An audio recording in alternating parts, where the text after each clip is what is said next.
This is the Bank of America Countdown to Green as we get set to go racing. It is a playoff party atmosphere in Richmond, Virginia. The fans have been here all day enjoying a feast fit for the King.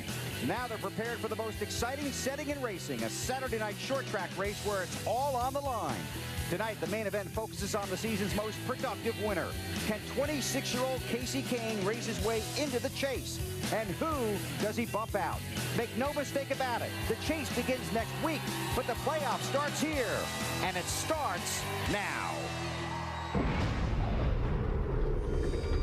It is the toughest race in motorsports. Not Daytona or Darlington, not Indy or Bristol. It's the race to make the chase.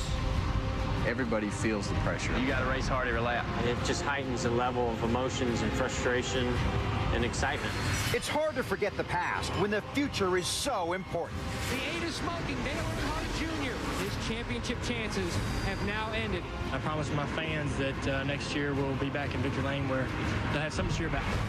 The checkered flag keeps waving, but these drivers have not reached the finish line. Tonight, 9 men still in a race where grit beats quit.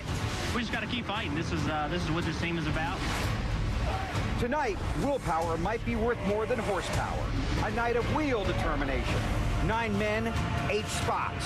Tonight, the sun could set on one star, while the others will shine for months. That'll probably be one of the most important races I'll ever drive. Every lap is going to be extremely critical. Anything can happen at Richmond. It's going to be a wild race there, and hopefully we're on a good side of things. For those that succeed, the strength and the sweat are finally rewarded with racing's most valuable but invisible ticket, an invitation to chase for the championship. From here on, I swear, I think it's going to be a little bit easier. This was the hardest thing I can ever remember doing. Once again tonight, the ending signals the beginning of a whole new race, the chase for the Nextel Cup. But you can't win it unless you're in it.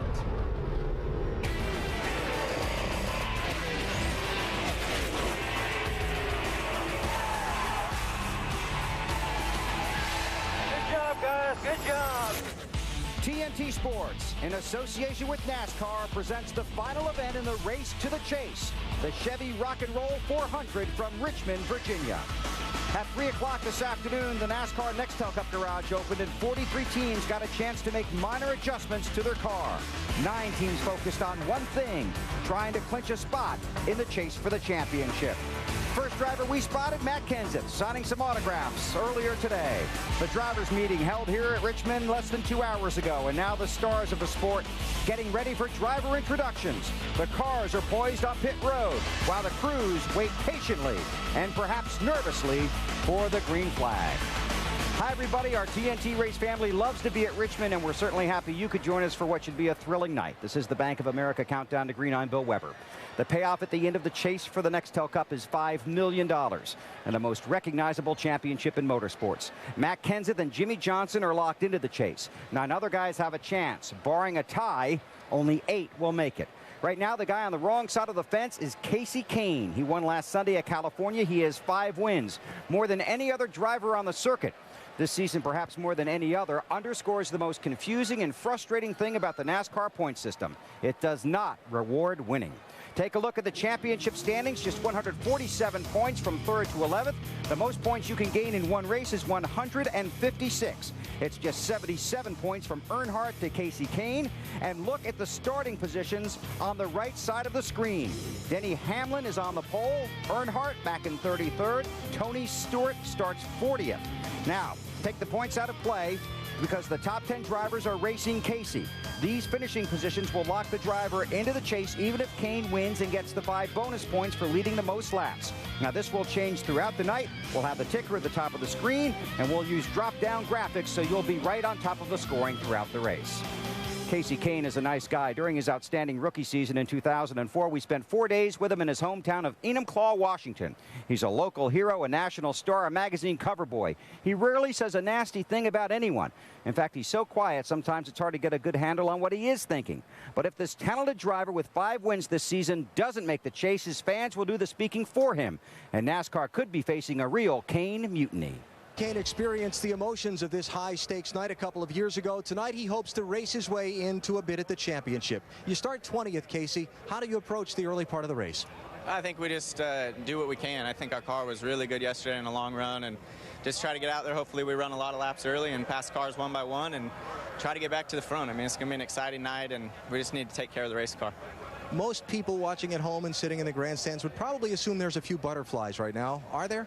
Yeah, there's a few. I mean, I'm definitely want everything to go right tonight, and there's a lot of guys that want that. So we'll just see what happens. I mean, I'm excited to be in this position, and I think we can do just fine. Either way, I think you and me will probably talk again before the night's done. Yeah, that may just be the case. Thanks, Case. Good luck tonight. Casey Kane, he starts 20th, Bill. Thanks, Alan. Virginia native Jeff Burton is 10th in points. His last win came 173 races ago. 5 times he has finished in the top 10 in points. He started driving go-karts at the age of 7 and won 2 Virginia State Championships. Tonight, back home in Virginia, he wants to lock up a shot at his first Nextel Cup Championship. Burton does need to be running very well at the end of 400 laps tonight, Jeff. Talk about the pressure to perform all the way through this race. Well, that's what we need to do. I mean, that's what racing's all about, is running well all through the race. You know, that's been at times this year, that's been our weak point. At times this year has been our strong point. You know, a lot of emphasis has been put on us not finishing races all because of Indy and Bristol, but there are a whole lot more occasions where we were running 10th and found a way to finish 6th and 7th. So I'm not real concerned about that. I think the singular Chevrolet is pretty good. I'm real confident in what we're doing, and we're just going to go race and see what happens. I mean, at the end of the day, that's all we can do is go out and lay it out there and do the best job we can. Jeff starts tonight the same place he did at Bristol, the front row. Bill? Thanks, Dave. 47-year-old Mark Martin once again is the sentimental choice to make the chase. While Mark's future remains hazy, his past is crystal clear. A determined racer, popular with his peers, aggressive when he needs to be, passive when he has to be. Perhaps the best driver to never win a Nextel Cup championship. No matter what tomorrow might hold, Mark wants to be able to celebrate tonight. Been trying to achieve that goal for nearly 20 years. He has his wife Arlene here with him tonight, and this may be his last shot to try and win the Nextel Cup championship. Mark, what would it mean to you to be in the chase for the Cup? It means everything. I'm so competitive, and you know, like I said, if we wind up on the outside looking in tonight, I'm going to feel like I lost, and you know, it's not a good feeling. But I want to thank, you know, the fans for the way they've supported us this year. It's been overwhelming, just fantastic, and my team has worked their guts out. And, you know, I think we're in good shape, but heck, you never know. It's the race is on tonight. You said all week long you were not nervous. Have you been hiding that? I have been stressed for about 6 weeks about this. I've been better about it this weekend than most, but I feel a lot of pressure because I don't want to be the one. All the guys, all 11, you know, deserve to be in it for one reason or another. And somebody's going to be on the outside looking in, and it's going to be a shame, whoever it is. Again, the simple math will tell you, Mark Martin, 4th or better, and he's in the chase for the Nextel Cup, Bill. Thanks, Marty. A lot of pressure on those guys, a lot of fun for the fans. This is the 3rd year of the chase, and the past 2 seasons, the race at Richmond has produced some dramatic results. Bank of America Countdown to Green, brought to you by Bank of America. Experience higher standards in checking only from Bank of America. And by Team Chevy.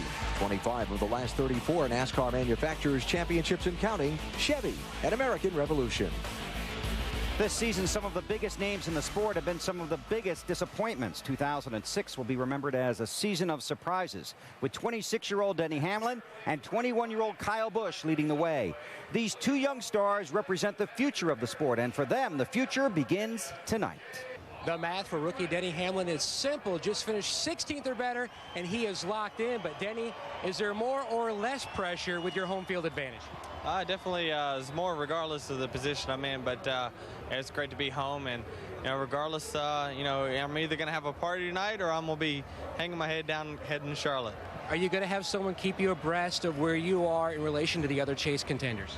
Well, we're fortunate enough to where if we can see Casey Kane in front of us, we're in good shape. So, if we start getting back there in the 20s or something, we need to start thinking about where he's at. So, hopefully this whole FedEx Ground Chevrolet is good today. I think it's going to be really good. Good enough to run top 5, top 10. So, hopefully we won't have to worry about it. He is 7th in the championship standings, 1st on the grid. Dave? Matt, Kyle Busch is in his second full season in the Nextel Cup Series. Kyle, have you lost any sleep this week thinking about the pressure to make it in tonight? No, really haven't. You know, it's been a lot of fun being able to have the opportunity to be where we're at today, but we're looking forward to going out there tonight and having a good race and trying to keep in the top 5. If we can do that, we've pretty much solidified our chance to be in, and hopefully we can then go after a championship. Getting some info and some stories from his friends down here. Finishes 22nd or better, regardless of what anybody else does. He is in, Bill. Thank you, Dave. Tony Stewart knows all about that championship pressure. He's a 2-time winner of the Nextel Cup. For a guy who grew up racing open-wheel cars on Saturday nights, this is the A-main. Win and you make the feature. Make the feature, you get to race for the championship. Well, Tony Stewart's championship experience should come in handy tonight as he tries to race his way from the back of the field. Tony's weekend did not start out as he hoped. Friday, just 5 minutes into practice. What happened, Tony? I crashed. No, I just got a little bit too high. I went around my teammate and just missed my entry. Got in a little hot and got a little too high, and it just did one of those real slow, lazy spins, one of those I couldn't get it out of. So we'll have to start 40th tonight, but we'll be all right. So. Getting congratulations or well wishes from one of his teammates. So starting at the back of the field, what concerns do you have for the early part of the race? We just got to be careful and pick our spots of when and where to try to pass people. You know, just see what we got. You know, the air is going to be really bad back there. So we got 400 laps. We figure that's 1 every 40 laps or 1 every 10 laps. So, you know, we just got to take our time, be patient, and just be smart about when to pass people. May give us something to watch tonight. Your average 1 every 10 laps. Good luck tonight. Tony Stewart, Bill. Thanks, Alan. Elliott Sadler is back home in Virginia, his 4th race in the 19 car. He starts 14th. Kurt Busch is the defending champion of this race. Tonight he starts the Miller Lite Dodge in the 18th position. The countdown rolls on from Richmond in a moment. Dale Earnhardt Jr. promised his fans they would have something to cheer about this season. Of course, Jr. is so popular, just showing up would do that. His victory here in May is his only win this season. He comes in with 3 top 10 finishes in the last 3 races. The first time this season he has had 3 top 10s in a row. Sure, his fans have had plenty to cheer about, but if Earnhardt makes the chase tonight, you will hear them roar. You ready for that, Marty? I can vouch for them. They're roaring right now, Bill, as we ride around the racetrack with Dale Earnhardt Jr. The simple math will tell you 16th or better and you're in the chase, but do you allow yourself to race feeling secure about your place in the chase? I just got there and do my job, and hopefully, you know, we as a team brought our A game, and we got a good race car, and you know, everything else is taken care of. Hopefully, you know, you can get mixed up in other people's mistakes and stuff like that, but that's out of my control. We'll just, you know, we'll just do whatever we can to make it. Especially you can get mixed up in other people's mistakes when you start 33rd like Junior does tonight. Matt. Jeff Gordon's math is simple, Marty. All he has to do is just finish 25th or better. But, Jeff, your most recent 3 finishes here, 30th or worse, cause for concern? Well, yes and no. I mean, obviously things haven't gone very well for us here, but I think our team and just our whole program's been turned around so much since the last couple times we've been here. And, I mean, our qualifying position, I think, shows for that already. But, you know, I'm just feeling really good about, you know, Steve Letarte, the team, the way these guys have been calling the race, the preparation of the cars going into the race. And, yeah, I'm pretty excited. I'm looking forward to it. You know, there's always a time when you got to turn things around, and we've turned things around on the 1.5 miles, and hopefully tonight with the DuPont Chevrolet, we can turn things around here at Richmond as well. The 4-time champion rolls off from the 3rd position. Bill? Thank you, Matt. Dale and Jeff have a lot of work to do. The road at Richmond is not quite as hard for Kevin Harvick. 40th or better, and Kevin becomes a chaser for the first time. The last 2 weeks, the winner of the Busch race has gone on to win the Cup race. Kenseth at Bristol, Kane at California. Could it be Kevin at Richmond? Let's find out. Here's Alan. Kevin just looking at the list to make sure he's not going to miss his spot in driver introductions. Don't worry, you got just a couple more to go. Kevin led most of the race here in May, did not win. How comparable in practice to that dominant car did this one feel? Well, it's the same car, and it drives really good. So our Jim Goodwin Chevrolet has been good since we unloaded it. So hopefully we can keep up with the first couple of changes here and do what we have to do to make it right towards the middle of the race and go from there. Will you wait for word as to when you're locked in if cars fall out of the race? I figure if we're up front and running good, that's controlling our own destiny, and I would rather be in control of it ourselves and not worry about anything else. So we'll just race hard and try to put ourselves in position to win. All right, Kevin, thanks. Kevin Harvick starts 5th. Dave? And with Jimmy Johnson now just jumping into a Corvette to ride around the track. And Jimmy, you guys have clinched a spot now in the chase for the Nextel Cup. What do you want to accomplish tonight to give yourself the best chance at the championship down the road? We just want to run well. I think we can learn things at this race that can apply at Loudon and then also at Phoenix. So we want to put in a good night. There's a trophy on the line. We're comfortable and locked in, as everybody knows, but still a race on the line. We want to go out there and do as good as we can and do the best job we can for Lowe's. And is your team in a position right now, the way you're performing, do you think to go for that championship? Oh, I definitely feel it. Our guys have been doing such a good job.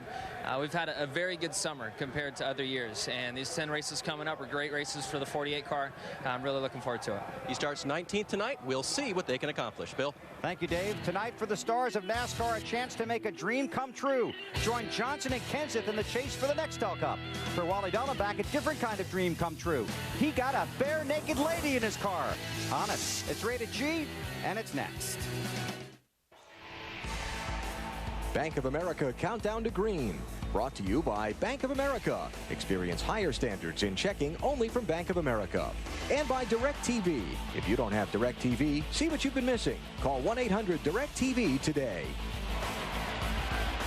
On the front straightaway here at Richmond International Raceway as the countdown to the green flag continues. Time now for Wally's World, driven by State Farm. The worlds of racing and rock and roll combined here in Richmond tonight. And yes, Wally did get all excited to learn he'd have a bare naked lady in his race car this weekend, even after he heard that person's name was Ed.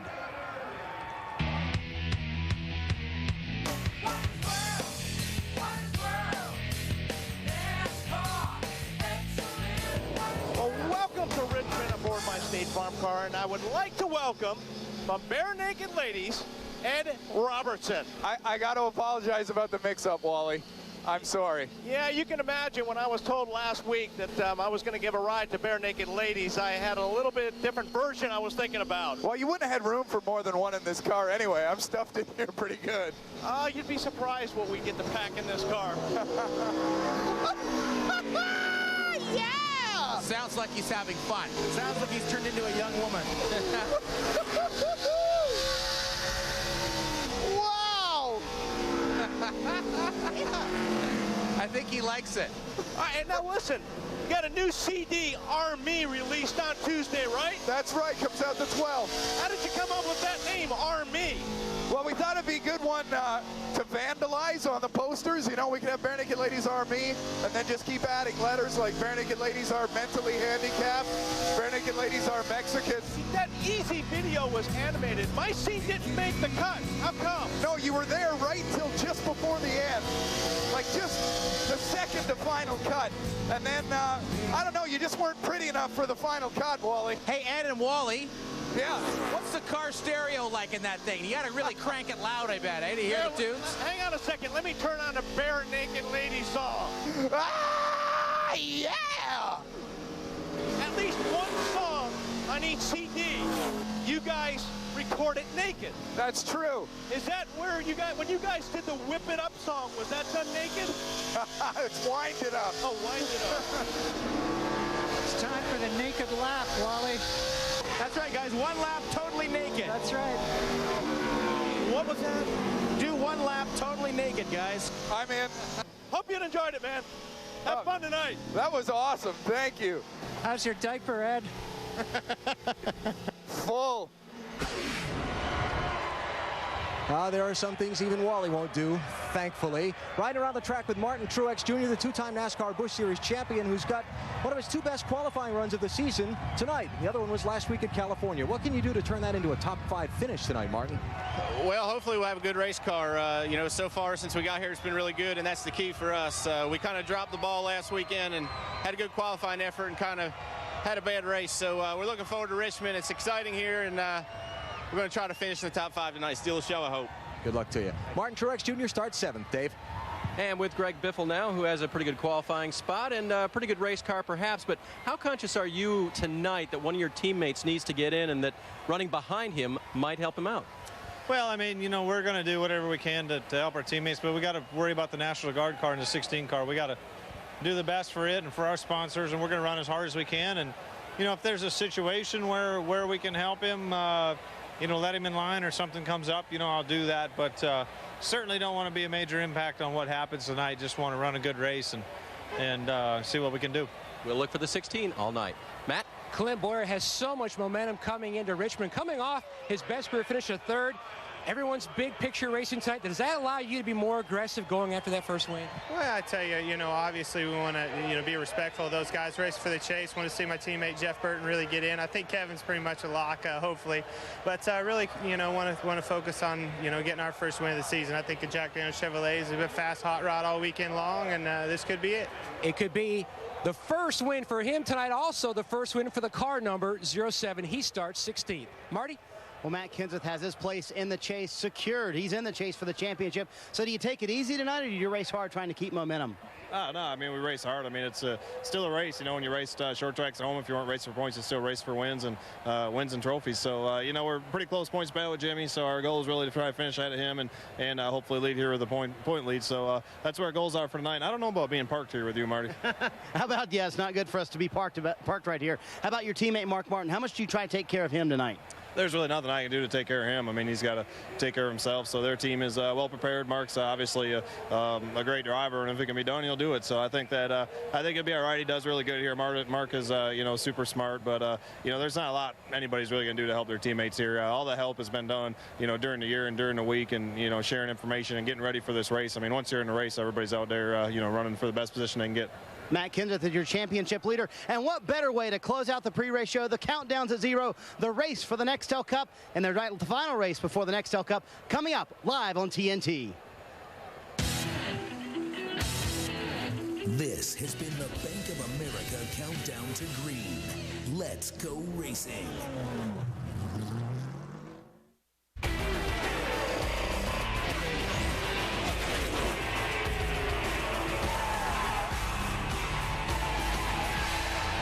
Guys, good job. TNT, in association with NASCAR, presents the final event in the race to the chase, the Chevy Rock and Roll 400 from the Richmond International Raceway in Richmond, Virginia.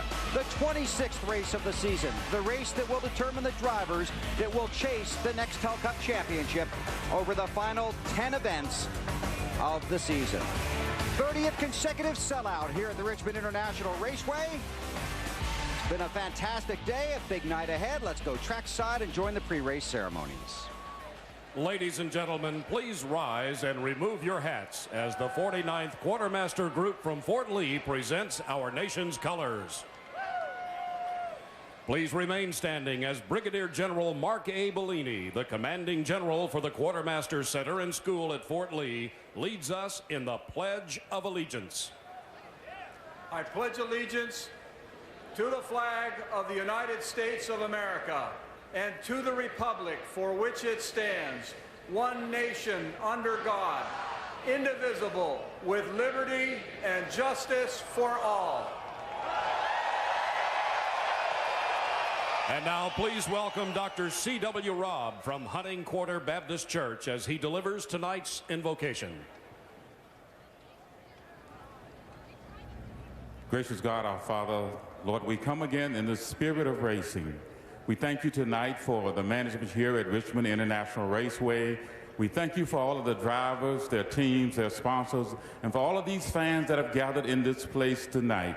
We ask, oh God, now to grant us a safe night of racing. We ask it in your name, and we all said, amen.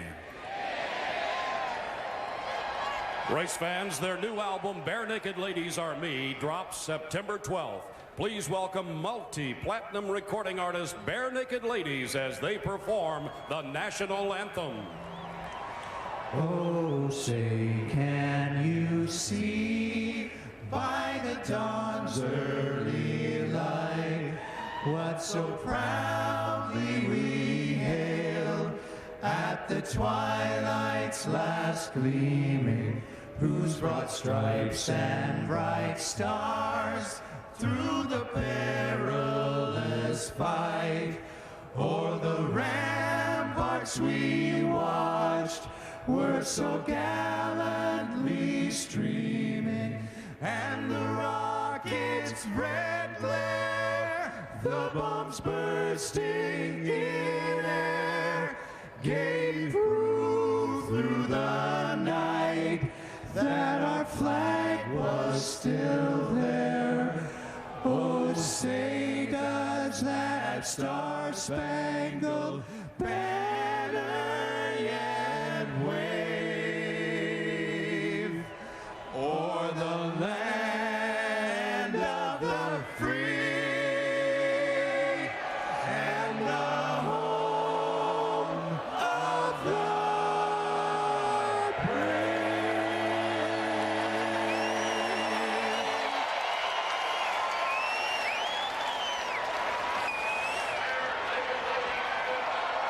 Bobby Sanford and company with a flyover head at F-16s. They're about to replace those with F-22s. The final flyover at Richmond in those F-16s. 12 former winners are in this race. Coming up, we'll have the command and the green flag in less than 11 minutes on TNT.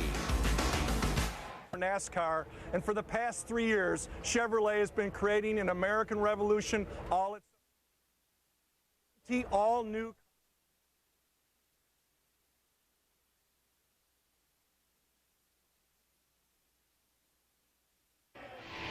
The Chevy Rock and Roll 400 on TNT is brought to you by Team Chevy. 25 of the last 34 NASCAR manufacturers championships and counting. Chevy, an American revolution. By Bank of America. Experience higher standards in checking only from Bank of America. By Nextel. Get closer to the NASCAR Nextel Cup Series with Nextel only from Sprint. And by Budweiser, the official beer of NASCAR. This is Budweiser. This is beer. 107,000 people are here, ready to rock and roll at Richmond.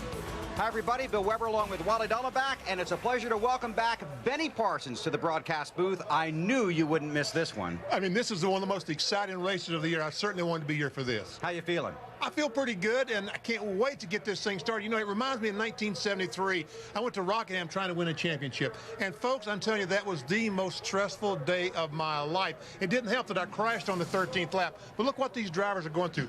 Casey Kane trying to figure out, can I make it in or will I make it out? Jeff Burton has also the same issues. Can we make the top 10? I'm telling you, these guys, it is very, very stressful. And that day in Rockingham, I'll never forget it. Well, this is the third year of the chase.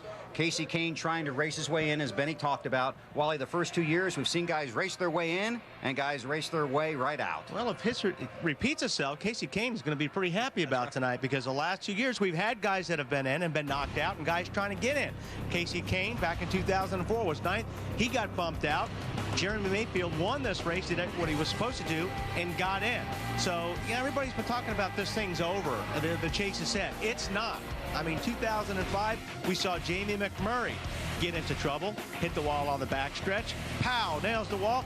That opened it up for Ryan Newman. He was out. He got into the chase. So this thing isn't over yet. It's going to be a lot of fun. So many intangibles tonight. The questions of what can happen on pit road. And, of course, Earnhardt starting 33rd and Tony Stewart back in 40th. Let's go trackside and get the command. Race fans, please welcome your Grand Marshal, Keith Crane, chairman of Crane Communications, as he gives those most famous words in motorsports. Gentlemen, start your engines.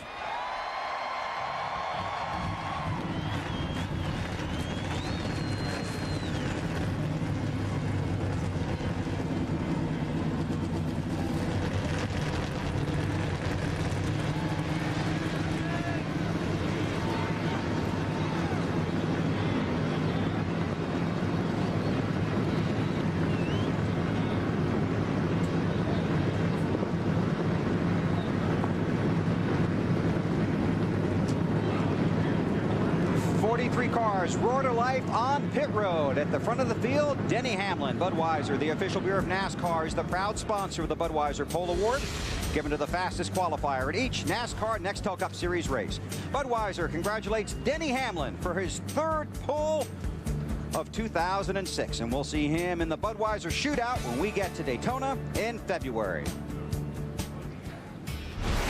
Starting grid for tonight's Chevy Rock and Roll 400. Denny Hamlin is on the pole next to Jeff Burton, a couple of guys trying to make the chase. Row 2, Jeff Gordon on the inside, Mark Martin, another couple of guys trying to make the chase. Row 3 on the inside, Kevin Harvick, and a great, outstanding qualifying run for Scott Wimmer in the 14. Take a look at row 4. You'll find Martin Truex Jr. and Greg Biffle. You look at the rest of the starting lineup and the crew chiefs, and Benny's on the radio. Hey, Jeff Burton, Benny Parsons, you got me? Benny, we're busy tonight. You are, huh? All right, Jeff, how you going to play it? You going to try to win the race? You're going to look at the big picture? If we win the race, it takes care of the big picture, so that's what our focus is. All right. All right. They're all on pit road. Sounds like Jeff is looking at all his instruments, his gauges, getting ready to get going down there. Making sure that everything is perfect. And because it's a big night for him and, of course, the other 10 guys trying to make the chase for the Nextel Cup championship. You can hear the nervousness and the stress. I mean, yeah. I'm telling you what, these guys are feeling it tonight. It's just so tremendous. You have no idea. And he's one of the most conversational guys in the entire garage area. Well, they want to talk themselves out of it when you've seen the interviews over the last couple of weeks about, oh, we're not going to think about it. We're not this, we're not that. That's all they have thought about for the last couple of weeks. All the way back to row 15, where you're flying Reed Sorensen and Jamie McMurray, and we still haven't seen a couple of guys trying to make the chase for the Nextel Cup. There's row 16 with Travis and J.J. Yaley. And we still haven't. But now we find Earnhardt Jr. on the inside of row 17. And we got to go back a little bit farther to find the other one. But Robbie Gordon, Chad Blunt in row 18. Kyle Petty and Brian Vickers in 19. Here we go. Tony Stewart on the outside of row 20. In a backup car that won the race at Martinsville earlier this year. Tony lost a car in the first 9 laps of practice here on Friday. Crew got the backup car off the truck, got it on the track. Tony's in the show, has to come from the back. Chad Blunt has to drop to the rear of the field for additional adjustments made beyond the impound regulations. And among the drivers that did not qualify, Michael Waltrip. So now the cars begin to roll off of pit road and onto the backstretch. This 3/4 mile Richmond International Raceway. Big night for the guys on pit road. Let's get the stories from down there, starting with Matt Yoakum. Bill, combined, Jeff Gordon and Tony Stewart have 6 NASCAR championships. Now, they both will pit in the pit area directly off turn 4. Now, we've already documented Stewart's efforts this weekend, having to start 40th in a backup car. Only the 4th time he's done that in his NASCAR Nextel Cup Series career. Now, Greg Zipadelli told me he didn't do any Vince Lombardi type speech. He wanted to play down, not play up. The significance of tonight, he didn't want to take his guys out of their game, just wanted a normal night here in Richmond. And as far as their driver goes, the message in the dash is simple: we can, we will. To Marty. Moments before Mark Martin walked out for driver introductions tonight, Jack Roush pulled him aside and said, listen, if you do not make it tonight, I will take it as a personal responsibility. It'll be the worst night of my life because I feel like I will have let you down in some way. Mark has admitted all week long he doesn't feel any pressure, but told me before the race started, when I woke up this morning, I was nervous as I've been in years before a race. Mark must finish 4th or better, something he's only done once in his last 11 Richmond races. Dave? Marty, in qualifying, Denny Hamlin didn't do like his car says and take FedEx ground delivery 2 to 3 days. He went express, and he is on the pole. But he doesn't have to stay up there all night. Only 16th or better, and Denny will lock himself into the chase for the Nextel Cup. And as much as his sponsor might pride itself on precise delivery, tonight, Denny only has to get near 11 Victory Lane. Alan? Imagine working as hard as you can, Dave, for a year to try and attain a goal. For these race teams competing for a spot in the championship chase tonight, that's what's been happening since the end of last season 10 months ago. It all comes down to one race. And think of all the pitfalls in that one race. A flat tire, a mechanical failure, a crash caused by someone else's mistake. 8 teams tonight are going to leave here just totally overwhelmed with joy. One team is going to leave here totally heartbroken. It'll be dramatic, it'll be exciting, it'll be nerve-wracking for these teams. We're 400 laps from finding out who qualifies for the championship. Bill? Thanks, Alan. Have a great race down there. To see the entire TNT pit map, go to the NASCAR.com homepage and click on Pit Map. All those things Alan talked about and more for the 107,000 fans that are here. The 3rd year of the chase for the Nextel Cup Championship. Tonight, 2 drivers are already locked in, 9 drivers vying for 8 spots.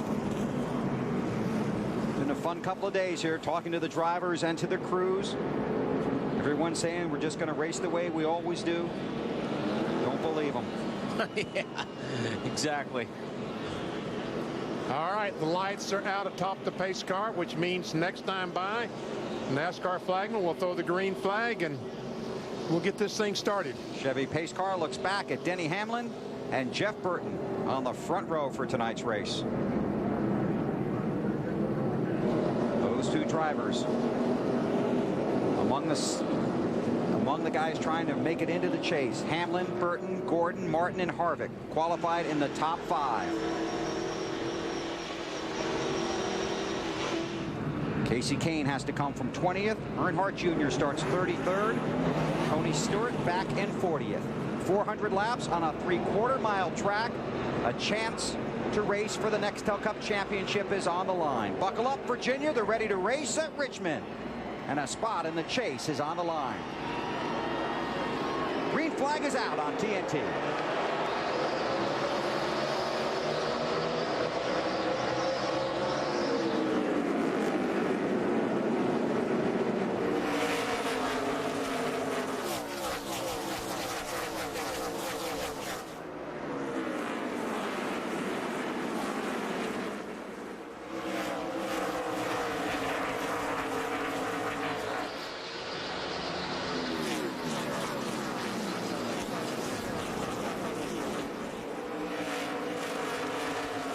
Kevin Harvick in that 29 car going by Mark Martin in the 6th. Remember back in May, that 29 car was definitely the class of the field. Didn't win, but he almost did. 5 bonus points for Denny Hamlin. Those could be big. You see the ticker at the top of the screen. The green are the guys chasing the Nextel Cup. The yellow, the one guy on the bubble. And just to show you how quickly this can change, right now, because of his starting spot, Tony Stewart is outside the top 10. Yep, there's to see Tony Stewart working traffic. He's back in 38th. And he'll get by a lot of these guys. I mean, if he's just patient, he'll pick his way through, catch a couple of cautions, erase that distance between him and the leader. He's not out of this thing by any means. I like what he said. 1 car every 10 laps. I did too. I thought that was very, very appropriate. And again, I think that's the mentality that he needs to take early on in this race. It may change as the night wears on. Tell you what, Harvick is taking a look at the 31, and 31 backs off. Let's Kevin Harvick, 29, take the 3rd spot. Their teammates. And Harvick was great last night. Oh, man, he just dominated the Busch race. Gets around this place very, very good. 31's dropping back a little bit, AB. What's going on? Yeah, not to worry at this point, Wally, and nothing from Jeff Burton on the team radio. The one thing that they did talk about earlier today with me, Scott Miller, the crew chief, did, was the opportunity to lead a lap early and collect those 5 bonus points. He said we would like to do that. It would help us in the championship, but we're not going to do anything foolish early in the race to try and get it. The car not sticking as you'd like. He didn't stay with Denny Hamlin, so Jeff Burton backing off and trying to settle in line. 29 taking a look underneath the Jeff Gordon. And that's how Harvick's Busch car looked last night. I mean, that car rolled through the center. And if you can get a car that'll roll through the center of the corners here at Richmond, you're going to pass a lot of cars. If you go down in, you get on the brakes, then you let the car just roll through the center, get on the gas as hard as you can. If you can stay on the bottom and do that, you're going to be strong. On board with Burton. Whoa, Burton really pushes up the racetrack. He's going to lose a spot there. Or if he doesn't, he's lucky. Mark Martin took a look. That car pushed right up the racetrack. And there's a hungry pack right behind him. An update on Jeff Gordon from Matt. Bill, at driver intros, Jeff Gordon looked to be one of the most relaxed drivers getting ready for tonight's huge multi-million-dollar night. Now, Gordon has been involved in so many championship runs. He's won 4, but he's also lost a couple. But he'll tell you, back in '97, when he had to finish 17th or better, and that's pretty much where he ran all night, that was the most stress he's ever been in a race car. He says tonight actually should be more on the fun side, Marty. Matt, crew chief Pat Tryson for Mark Martin went to all the teams that started in front of him. There were 3. Mark Martin started 3rd tonight, and asked them if they could all lead a lap early in the race. What do you think the answer was, guys? No. Yeah, no was the answer. They all tried to work a deal. The crew chiefs all agreed, but 3 of the 4 drivers said no. So they all were going to exchange a lead early in the race. Mark wants those 5 bonus points, just like the guys in front of him. And all these guys are chasers, looking for every point they can get tonight, Bill. Now he's going to have to earn it then, because these guys are still racing against each other. And this, you never know, but this might be his best opportunity to get those 5 bonus points because of the good starting spot and very limited traffic in front of him. But it doesn't look like his car has it right now. Up front, Hamlin continues to lead. An update from Dave. And Curtis Markham, his spotter, had been approached by a number of people about leading a lap early. Again, the answer was no. And right now, Denny Hamlin has his 5 bonus points, and he has the line on the racetrack he likes to run low and drive it straight off the corners. Alan? Dave, there are 2 races to be run tonight for Kevin Harvick. One, while there are are still all the cars running in the race. Another to be run after 3 cars fall out, and he's assured of 40th or better. His crew chief, Todd Berrier, told me he would rather finish 25th and be locked into the championship than lead 300 laps and wind up outside of the race for the chase for the Nextel Cup. So while Kevin Harvick is up front, he's staying out of trouble, but this team will play it somewhat conservatively until they know they're in the chase. Kevin Harvick trying to make it into his first chase for the Nextel Cup. Says the intensity of the chase is not a one-day deal, it's a 7-day-a-week deal.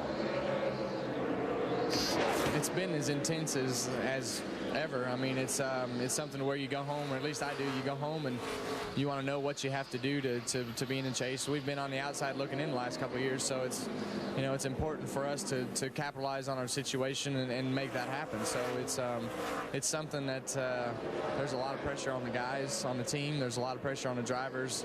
There's a lot of pressure on the owners. There's, you know, that are coming from the sponsors. So I mean, there's pressure all around, whether they want to admit it or not. Second here in May, a couple of wins this season, 11 top 10s. His worst finish, 17th in 16 races here.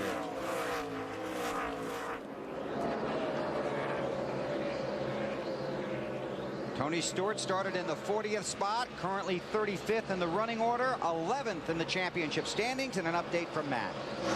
Bill just trying to be patient in the early going. Now, right before the green flag, Smoke came on the radio and told his team, more like a coach, said, just do what we always do. We've been in this situation before. The 3 previous times he's had to go to a backup car, he has come home with a strong top 10 finish. That's all they need to do tonight. He said they just have to race 3 other cars. That's all they're concerned.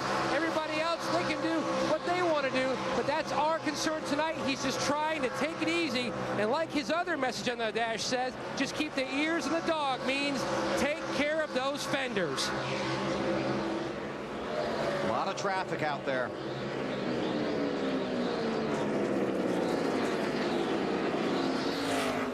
Marty on Matt Kenseth. Well, Bill, it'd be very easy for Matt Kenseth and this bunch to kind of take it easy tonight, just ride around the back and really get ready next week for New Hampshire, maybe try some things like that. But first, there's a battle for the lead, Bill. And Denny Hamlin's going to pull over and give it to Harvick. He watched last night's race, too. From his car. Now, if Harvick can get back to the start-finish line, that's 5 points. 5 huge points. Exactly right. But I'm not sure that these guys that are locked in, I guess, I don't know if I'd be giving points up until I was locked in. You might have seen that Harvick's car was so good, he didn't want him back there. Yeah. Casey Kane in the 9 car, going underneath Stremme in the 40. Moves into the 13th position, Alan. Yeah, just on the pace laps before the green flag, Casey Kane radioed into his crew. He said, guys, you've done a good job for me. Let's just go out tonight, do our best, and we'll see what happens. What's happened so far is Casey's picked up 7 spots. He started 20th. He's moved up to 13th.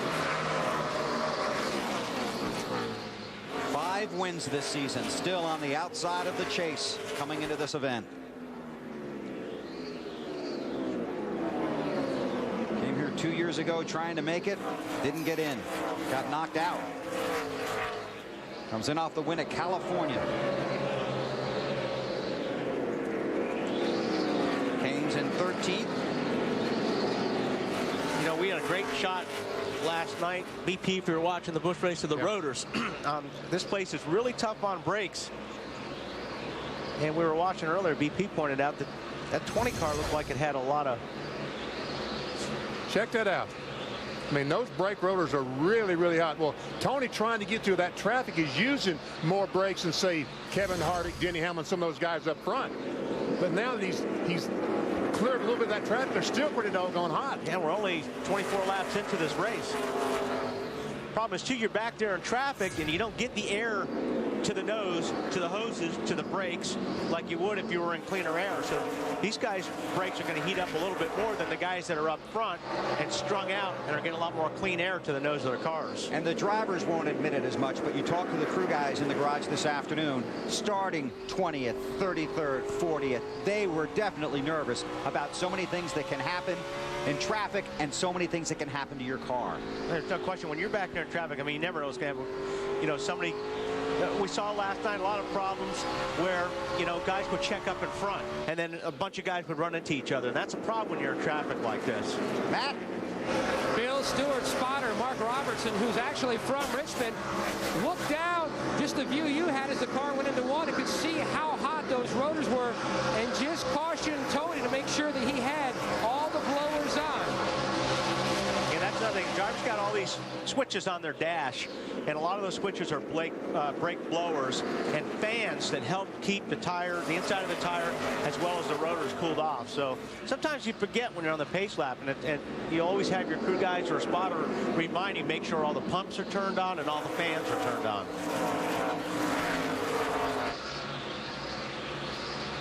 Stewart continues to work his way through traffic.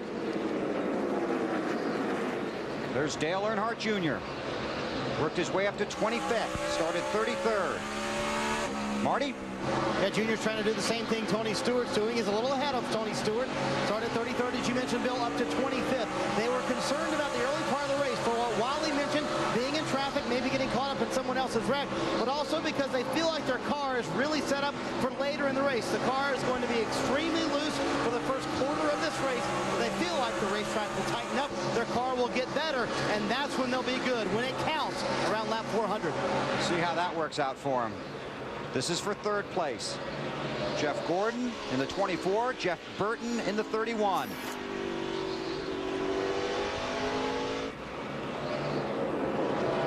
And as we watch this, keep in mind, Kevin Harvick, the race leader, Tony Stewart in 34th. But Stewart is only about 4 seconds in front of Harvick, 4 seconds away from getting lapped.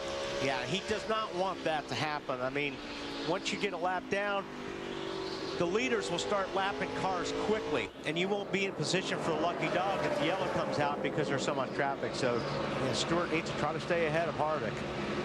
Just the beginning of the big night here at Richmond in the Chevy Rock and Roll 400. And the Chevy of Kevin Harvick is out front, trying to take car owner Richard Childress into the chase and maybe another run at a championship for RCR.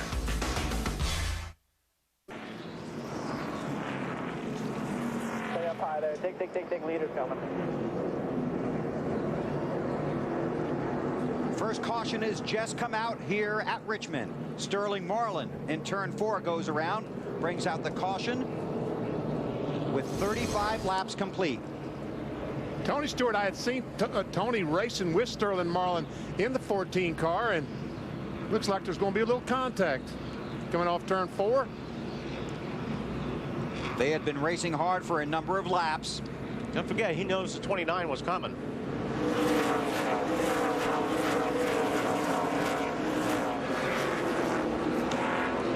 Good job by Sterling, keeping him off the wall. On board with Brian Vickers. Corner. Spin it. Hold what you got. Stay up top. Come on, got a yellow. Leaders to pit road, Matt. And a two-time Richmond winner, Jeff Gordon, going to make a wedge and a track bar adjustment. The car is tight in the center, but that's not his biggest issue. The loose on exit. He's losing so much time. Marty. Mark Martin said, man, these tires feel like they're wearing out quickly. A little too tight for Mark. Half round down, the right rear wedge bolt, and a quick stop for the 6-bunch, Allen. These pit stops going to be so important tonight. A good, smooth 4-tire change for Kevin Harvick's team, Dave. Denny Hamlin gave up the lead. Very, very tight race car. Track bar and air pressure adjustment. Little slow. Trouble on the left front. He'll lose positions on pit road. Boy, it's going to be a big night down there, too. These teams, the guys over the wall, know they cannot make mistakes. We got Mark Truex Jr. going the wrong way. I guess Go forward. He needs to just go. Come back, or he's going to get lapped. Well, he'd already left his stall. Okay. So he pulls out, gets hit by Kurt Busch, almost got the NASCAR official. Man. Those officials on pit road do a great job. The only time you hear about them is when they see a loose lug nut or in a situation like that. They do a good job down there. Wow, that's like a bullfighter. Sure. Caution is out. Reset the running order when we come back. Good evening. I'm Ed Pieper, and on behalf of Chevrolet and our 4,100 Chevrolet dealers, welcome to the Chevy Rock and Roll 400. We are proud to sponsor this final event in the race to the chase for the championship. The chase has been a revolutionary idea for NASCAR, and for the past 3 years, Chevrolet has been creating an American revolution all its own by introducing 20 all-new cars and trucks in the past 40 months. That revolution will continue this fall with the launch of the 2007 all-new Chevrolet Silverado, the most dependable, longest-lasting truck on the road. So thanks for joining us, and enjoy one of the most popular races of the entire season. Field has gotten the 1 to go here at Richmond. Take a look at our Craftsman pit summary. Kevin Harvick second after coming in first. Denny Hamlin dropping back. Jeff Burton holding third. Jimmy Johnson was running 17th, did not pit. Jamie McMurray in the 26 car. A commitment cone violation. Has to restart at the tail end of the longest line. Ready. Kevin LePage is the lucky dog. Here we go. 40 laps complete.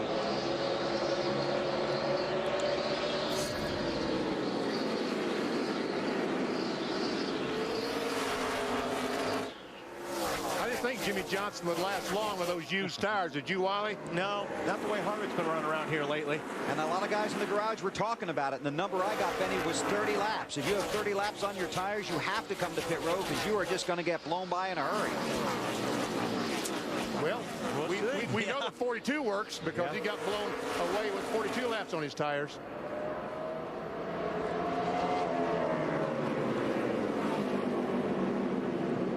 Tony Stewart currently 26th, Earnhardt Jr. 22nd. There you see the championship standings up to the moment.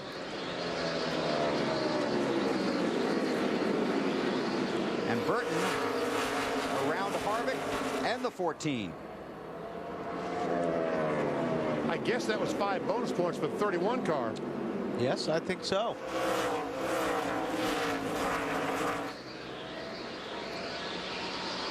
Update on Jimmy Johnson from Martin. Well, Bill, you have to keep in mind the overall goal for the 48 team. They are already locked in the chase for the championship. They're trying to learn as much as they can for the final 10 races, especially next week at New Hampshire. Very similar racetrack, so why not leave them out on old tires just to see what happens? I don't think you'll want to do that again. We know what happens. Yeah, you get past. Matt Kenseth in the 17 inside of Jeff Gordon. Gordon, of course, teammates with the 48 of Johnson. Marty watching Matt Kenseth, too. Bill, some developing concern for our championship leader, Matt Kenseth. His brakes already going faulty, he thinks. While you mentioned it earlier, it's a big concern here at Richmond. Wow, if your brakes are going away this early, Marty, you're in big trouble. You know, you're really hard on the brakes here, and there's not much time to cool them off. See how hard they go into the corner? You're on the brakes really, really hard. Then you get off the brake pedal, let the car roll, get back on the gas. Then you're on the straightaway for a short time, and you hammer the brake pedal again. So if your car's handling really well, you don't use as much brake. You use less brake when your car is turning through the center really good. But we look at the front rotors on the 17 car, and I don't see any sign of being warm whatsoever. Well, let's listen to the radio and find out what they said moments ago. Okay. I know you don't want to hear about it, but everything worked really good for about 12 laps, 15 laps, and as soon as I was getting ready to pass the 4 car, I started shaking. It just keeps getting worse. So I shut off the rear brake blower too. I shut everything off. I don't have any blowers on. And the front shake real bad, and the rear's got a real bad grind to it, almost like the pads in backwards, you know, like metal on metal, like a grind, like it's tearing something apart. Wow. As Matt said, guys, you know, he said he feels like almost like the brakes are in backwards. He said it's an odd feeling, but one thing he did tell Robbie Reiser, I know I cannot drive like this all night long. And remember, here in May, he blew a rear rotor. That's exactly right. And it bounced off the racetrack, went through the oil tank, and he had a terrible finish. One of some of these guys with their hair on that vibration, if the rotors are warping. You know, we heard some of that last night. And these things get so hot, and then they cool down under yellow, and they get so hot. There's a possibility these rotors will warp sometimes, and that's where you get the big vibration. Kenseth finished 38th here in the spring. after the problems that Benny alluded to. Here's your pole sitter, Denny Hamlin, in the 11 car. Dave with an update on Hamlin. What happened, Bill, on that pit stop for Denny Hamlin to lose 5 positions on pit road? When the tire carrier slammed the tire onto the wheel, the lugs go through the lug nut, and sometimes they pop off. He has to pick it up and put it back on, and one of those lug nuts popped off.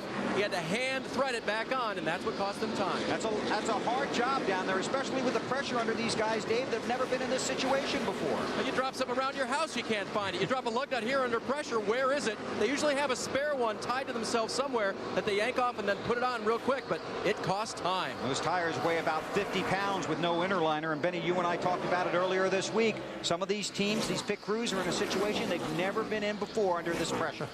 I mean, they're trying to win $5 million, be in position to win $5 million at the end of the year.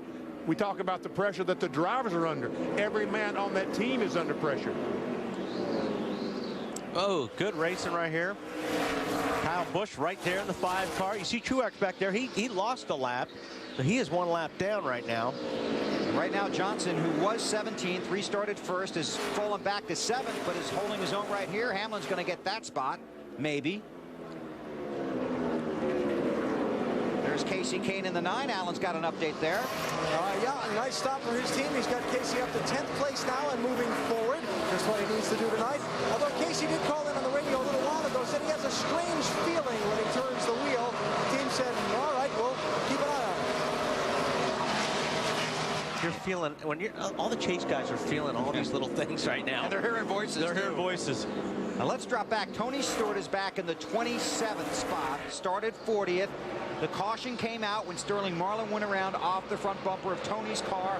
The leader, Kevin Harvick, inside of 4 seconds behind Stewart at the time. Of course, I would do the same thing.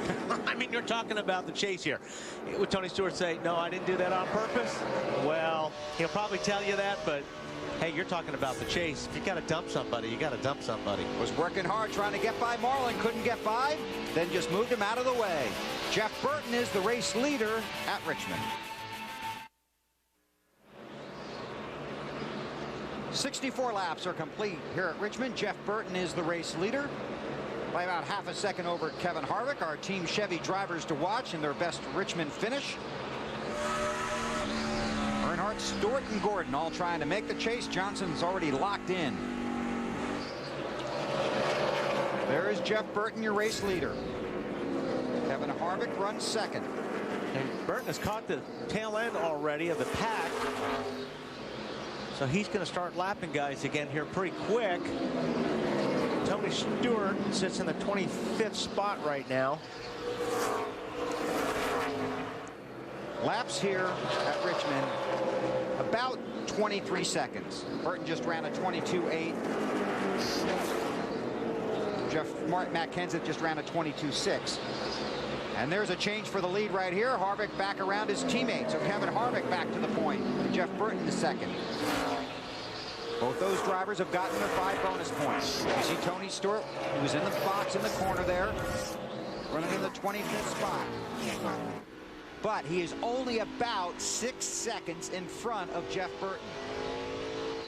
Kevin Harvick now. Kevin Harvick, correct, after the lead change. The thing is, too, when you're in Tony's situation, Harvick is running good laps. He's not hurting the car. He's not pushing the car. I would think Tony Stewart's probably running the car a little bit more aggressive, obviously, because he knows Jeff Burton's coming. So he's probably using this car up a little bit more. He's probably using those brakes up a little bit more because he's trying to get by a lot of these guys. He's having to go in a little bit deeper, a little bit more brake. We'll just have to see how that plays out over the next 25 laps. There's Tony. And now Tony Stewart has what he's been wanting, some green, clean racetrack in front of him. He can take the entire racetrack and don't have to worry about using up his car. That's through turns 3 and 4. So he comes out of 4. There's Harvick right there.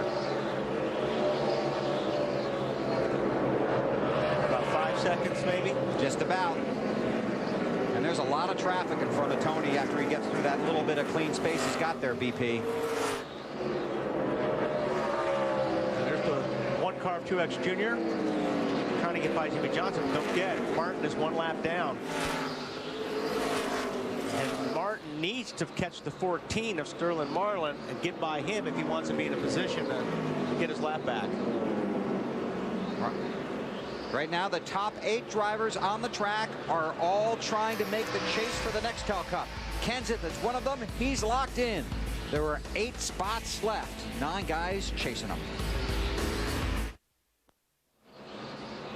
Sony, the official high-definition television of NASCAR on TNT, takes your NASCAR experience to another level with Sony Full HD 1080, the world's most powerful HD experience. 79 laps are complete here at Richmond. Kevin Harvick is the race leader in that 29 car. His teammate Jeff Burton in the 31 runs second. Then it's Martin Kenseth and Kyle Busch, the top 5. Let's do it chasers through the field, starting with Alan Bestwick. And Kevin Harvick, who, as you can see, has some traffic to deal with right now. Kevin, just before that last set of pit stops, came on the radio, told his team his car lacked a little rear end grip, but don't make any changes. He is out in front of the group of cars leading this race. Jeff Burton running in second spot right now.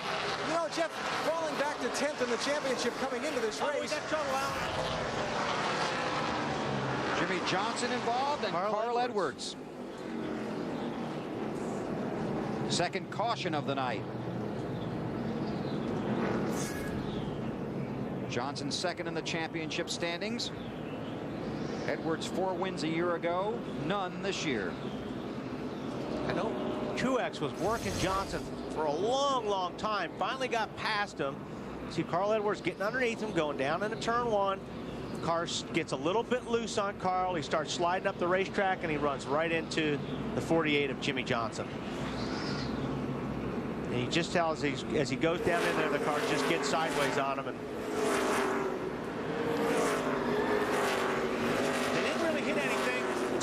so I think really no damage. If you got to hit the wall, that's the way to do it. Yeah. Pit road's open. Here they come. Kyle Petty is the lucky dog. Matt. And the 24, Jeff Gordon, pulls to a stop. He says he's lost all of his drive off the corner. Steve Letarte calls for another track bar adjustment. Down 2 rounds to tighten him up. Marty? Mark Martin's holding up his end of the bargain, running third right now. That would put him in the championship. Car just a little bit snug, quarter round in the right rear, Alan. Air pressure adjustment for Kevin Harvick to help him turn in the corner. Also trying to pull some tape off the grill. The 29 running a little warm, Dave. Kyle Busch picked up 3 positions on that last run. He's already leaving pit road. No adjustments to a car that was just a little bit free off the corner. Bill? Harvick he lost a little time leaving his pits there, BP. It looked like he was blocked by somebody. That just second he had to hesitate, he lost the lead to Kenseth. That's right. When he backed off the throttle, he lost the lead. Same thing happened to him on his first pit stop, too. Crew cam, BP. Jeff Merkel, Jackman from Greg Biffle. Car goes up. Rear tires off. Check out the front. Okay, we're good. Let's go around to the left side. Car is up. Check it out. Front, rear, go. Just come out. Field charges into turn 1. Matt Kenseth is the race leader after another outstanding stop by Robbie Reiser's guys on pit road.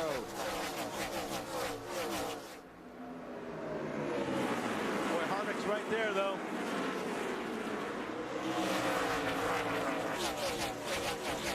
Burton there in third. Kyle Busch now is in 4th spot. That 5 car right there, right behind Burton. Doesn't look like Harvick has lost much since May, does it? Car looks as dominant now as it was then. I think Harvick needs about 5 or 6 laps before his car really comes in and gets enough pressure in those tires to make the move. Tony Stewart came in 22nd, currently runs 17th. Dale Earnhardt Jr. came in 13th. He's currently running 12th on the racetrack. As you saw by that graphic, Casey Kane is now on the outside looking in. And Tony Stewart's crew, we got to give a call out to those guys because they have done a terrific job. Every time they've made a couple of pit stops and every time they pit, they pick up Tony 5 or 6 spots. And I think they've made that car better too, BP, because it looked like after things settled down, Stewart's times were as good as the leaders. Took a little while, but And that all started yesterday, Benny, when they got the backup car off the truck. Their whole attitude was terrific. They knew what they had to do. They were down there working on it. They were in a good frame of mind. They knew they had a lot of time. Not much time to practice, but a lot of time to get the car ready. Matt, you were down there for that. Bill, you can see that really they have been through this type of situation before. They've been through championships before. They've won 2. Greg Zipadelli said you could see it on the faces of his guys. They did not panic, and that was the biggest thing from that practice session. Right now, Smoltz's lap times are similar to what the leaders were right before that caution. They made significant adjustments again, trying to get this car to roll through the center of the corner better. It was just way too tight. They made a huge track bar adjustment, trying to free the car up. Currently, the 20 team is in the 14th position, really moving up. All the guys back at the shop that work on this car, the guys in the engine department, the guys here at the track, they're represented by the 7 men over the wall for Tony Stewart. Let's meet them. Greg Zipadelli, Berlin, Connecticut. Tom Dean, Long Valley, New Jersey. Ira Joe Hussey, Manchester, New Hampshire. Jason Lee, Willimantic, Connecticut.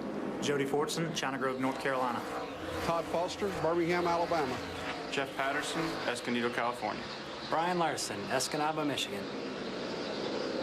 The over-the-wall gang representing everybody on that 20 team for Home Depot and Joe Gibbs Racing, trying to get this 2-time champion back into the chase for the Nextel Cup.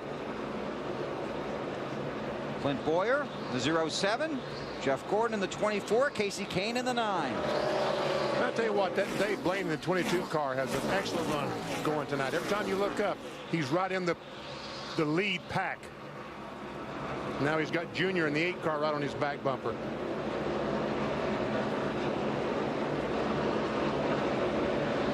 He looked good last night. And Boyer's going to take that.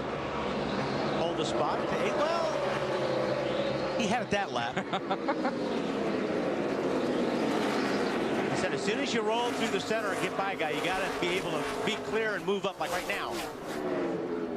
More on Kane from Allen. Yeah, Bill had his crew make an adjustment on the last pit stop, trying to help his car right there, driving off the corner and up onto the straightaways. Casey looking to see if he can move up around some of these guys that he needs to pass for his place in the chase and get some more points in his column, though it's still very early. Matt? Ray Evernham will tell you, the owner of the 9 car will tell you that he's very proud of the legacies left in the sport with the crew members up and down pit road, especially Chad Knaus and Steve Letarte.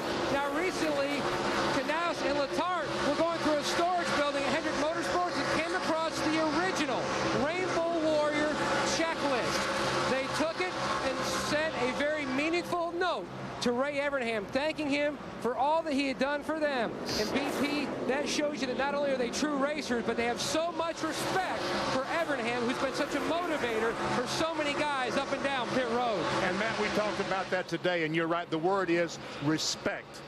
And they all respect Ray Evernham for what he's been able to do in this business. Now Boyer's got to drift up in front of the 24. And Casey Kane's got to go. Yeah, he's got to go. And Casey Kane was just waiting for somebody to do something because he couldn't go anywhere. So now Casey's going to work underneath the 07 of Boyer and see if he can make the pass. He thinks his car is better. Ray Evernham, the former crew chief for Jeff Gordon. Now the car owner for Casey Kane, Elliott Sadler, and Scott Riggs. Matt, something up with the 24?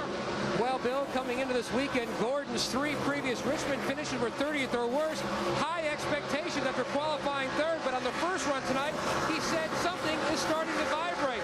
And about 10 laps ago, he said, the more I use the brakes, the more they vibrate. Steve Letarte told Gordon, all we're concerned about is making it to the final 100 laps, and then it's game on from that point. But we have to survive and just run our race. Right now, he's just trying to hang on. They're going to have to figure something out with them brakes. I don't know if they have more tape they can pull off the nose and the openings. They have some of those brakes covered a little better. They got to clean them better. But boy, I mean, you have what you have. If those openings are wide open right now, that's all the air you're going to get to those brakes. Earnhardt Jr. trying to get the spot and the points. Gordon slams the door there. Just a quarter of a way into the Chevy Rock and Roll 400. Matt Kenseth is the race leader at Richmond. You're watching NASCAR on TNT. 109 laps are complete at Richmond in the Chevy Rock and Roll 400. Here are our AutoZone in the zone drivers at Richmond. Kyle, Greg, and Harvick. Strong finishes in recent races. Trying to get another one tonight. Matt Kenseth, former series champ, locked into the chase for the Nextel Cup. Here's the race leader. Let's see if we can get through a chasers through the field without something, well, bad happening. Marty. Well, Bill, remember the Bank of America countdown to green? Matt Kenseth said, no, we race as hard as we can. Remember the first few laps of this race? Matt Kenseth said, we have a brake issue. Feels like they're on backwards. I would say they're racing hard tonight. Out front, the pit stop, 12.4 seconds. Awesome. Alan? Kevin Harvick was very animated on his team radio after the last pit stop. A little upset about his pit exit being blocked by the team pitted in front of him. The two crew chiefs had a chat. We'll see how it goes next stop, Dave. Think of the 5 crew as having 2 divisions, the one that takes care of Kyle and the one that takes care of the car. Kyle is taken care of by Kyle, his spotter, and his crew chief. The car by the boys on the crew. Together, they have a car and a driver headed to the chase. Alan. So Jeff Burton came into this race in 10th position in the chase for the Nextel Cup, and on the bubble, if you will, with Casey Kane close behind him. Jeff, like all these other drivers, asked many times this weekend about the pressure of the moment. I'm anxious about it, but I'm excited about it too. I mean, I'm having fun. I think this is what sports is all about, and having the opportunity to race to get in a chase and having an opportunity to try to win a championship. That's why we do this. And you know, a lot of people think that's pressure. Pressure is not having the chance to do that. That's what pressure is. This is what it's supposed to be. And I'm really enjoying this time. I really am. I think it's fun. I think it's what it ought to be. Jeff Burton running in 4th position right now. He did lead a lap earlier in the race for those bonus points. Marty? Mark Martin has his favorite race car, Alan. And speaking of being on the bubble, he is 9th in the championship standings heading into this race. Knows he has to run well tonight. This is the car that finished 4th in New Hampshire. And this is the part of the run where Mark is very good. As the run goes along, they start to lose front grip. Alan? As you watch Casey Kane during this section of the race, notice that he is not running the bottom line on the racetrack. Said his car's handling doesn't allow him to run down there right now. That's why he hesitated earlier when he was inside Clint Boyer trying to take that spot. Dave?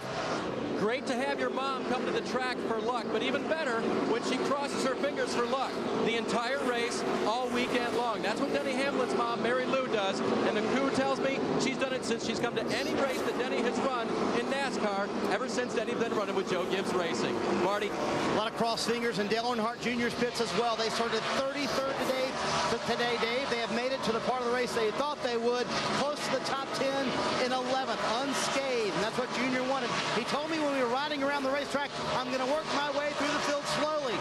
118 laps, almost to the top 10. That's not very slow, Matt.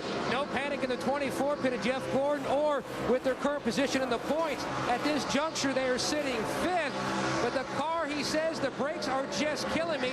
The car is not so free on exit, but we have really made the car a lot tighter in the center of the corner. Meanwhile, 2 positions back, Tony Stewart, the 20 cars, never finished out of the top 10 in the championship points. Right now, he says they are making huge headway. We have a car in the wall on the racetrack. Martin Truex Jr. I think I've got a right front tire now, guys. We stay under green. And now the caution is out.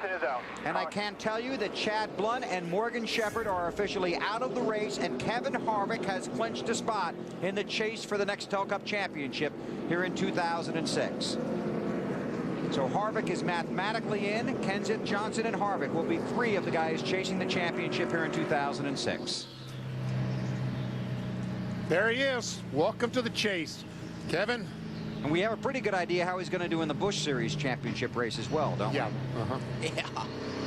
Got about a 6,000 point lead over there or something. He won that a month ago. Won here last night, and now has clinched a spot in the chase for the Nextel Cup Championship. Currently runs 3rd on the track. And pit road is about to be a very busy place again. The field behind the high-performance Chevy Impala SS pace car. They dive off. Matt Kenseth leads the parade down pit road. Matt, here they come. Clay Robinson, the front tire changer, on the wall waiting for Gordon. Meanwhile, keep an eye on his big tire carrier, Mike Houston, former NWA Mid-Atlantic World title holder, for 2 months. The big tire carrier, they're going to make a chassis adjustment. He says the drive-off is just killing me on this 24 car. Marty? Not a word about the brakes recently from Matt Kenseth. He said his car needs to cut a little bit better in the middle of the corner, a little too tight there. Half round up on the track bar, Alan. Wedge adjustment for Kevin Harvick. His car not turning as well, getting into the corner as he'd like, and not driving up off the turn as he'd like, Dave. And Kyle Busch already having left pit road. A great pit stop for them. No changes to the chassis setup on the car. Kyle's very happy with the car right now. That was a fantastic pit stop for the 5 bunch. Yeah, he ought to be very happy with the pit crew, not only the car, but the pit crew. So Kyle Busch wins the race off of pit road. 121 laps complete here at Richmond. The happy guys on Kyle Busch's crew. He's the race leader at Richmond. Field coming out of turn 4 to get the green flag. Kyle Busch with an outstanding pit stop as the race leader. Then it's Kenseth, Harvick, Burton, and Hamlin. Mark Martin runs 6th in the 6 car.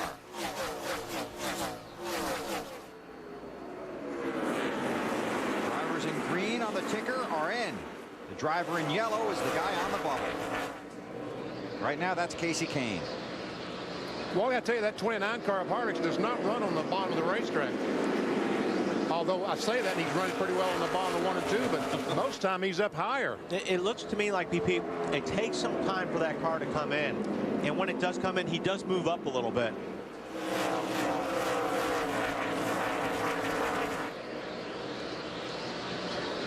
Burton is behind Harvick. There's Mark Martin in the 6th, Greg Biffle in the 16. Biffle is 7th. And Harvick has clinched his spot. You saw it on the graphic. He's in the chase. Now he tries to become the 3rd driver in a row to sweep the weekend. Car in trouble off of turn 2. Martin Truex Jr. again. All right, go to the garage, Martin. Go to the garage. Nice and easy around the corner here. Turn into 3 and 4. That's a shame because he had such high hopes for this 1 car tonight.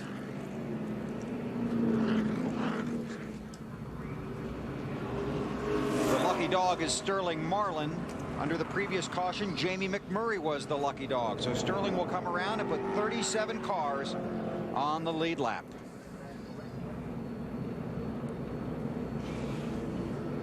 Working our 4th caution of the evening here at Richmond. Martin Truex has brought out the last 2. Kyle Busch is the race leader. He's all of 21 years old. He's trying to clinch a spot in the chase. Then he sets out after the Nextel Cup Championship. Still under caution here at Richmond. 131 laps are complete. Now let's take a look at pit road, the last set of pit stops. Let's watch the 8 car of Dale Earnhardt Jr. Well, first of all, when he comes in the pits, he's not able to get in his box all the way because of the Clint Boyer car. But everything's going along smooth so far. Right side, both guys finished. Right front, a little bit slow. Looks like he might have had to hit a lug nut a 2nd time. Might have. We're trying to count the hits. So we see that the left front is a couple of seconds slower than the rear, and a 14.8, and that's not going to get it done on pit road tonight. And this was Earnhardt's reaction. They're really hard to pass. You got to do better on pit road, guys. Info, we'll work on it. I know you got it in you. Shake it off. Marty? Yeah, and guys, Dale Earnhardt Jr. came on, and he wasn't chastising the crew so much. He's just saying it's really hard to pass out here. And when you see someone in front of you, like Matt Kenseth, have a 12-second stop, that makes you very frustrated. What happened, Bill? You got exactly right. They missed a couple of lug nuts on the right front, and they came around to the left front, and the same exact thing happened. Missed a couple more, and that split second cost them a lot of spots on the racetrack. Under caution here at Richmond, Kyle Busch is the race leader. Dale Earnhardt Jr. runs in 14th. You're watching NASCAR live on TNT. The Chevy Rock and Roll 400 on TNT is brought to you by Team Chevy. 25 of the last 34 NASCAR manufacturers championships and counting. Chevy, an American revolution. By DirecTV. If you don't have DirecTV, see what you've been missing. Call 1-800-DirecTV today. By Allstate, official insurance sponsor of NASCAR. And by Napa. Get the good stuff. Napa. Lights are out on the pace car. Coming to get the green flag in a little less than half a lap. Championship standings after 136 laps tonight. Kenseth, Johnson, and Harvick are in. Right now, Casey Kane out. Pace car to pit road, green flag in the air. Kyle Busch, the race leader.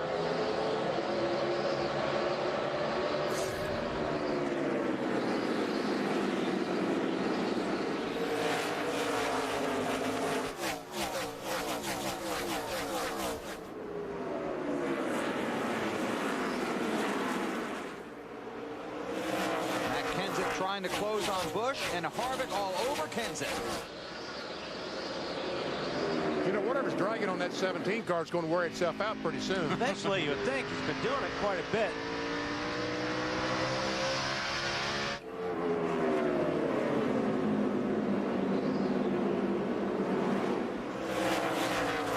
You see Kenseth and Harvick taking two totally different lines through 3 and 4 and out of 4.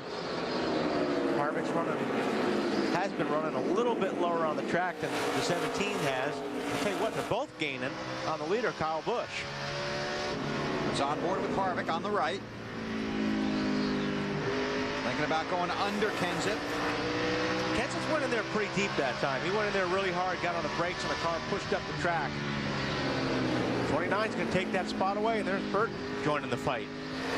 The 31 car.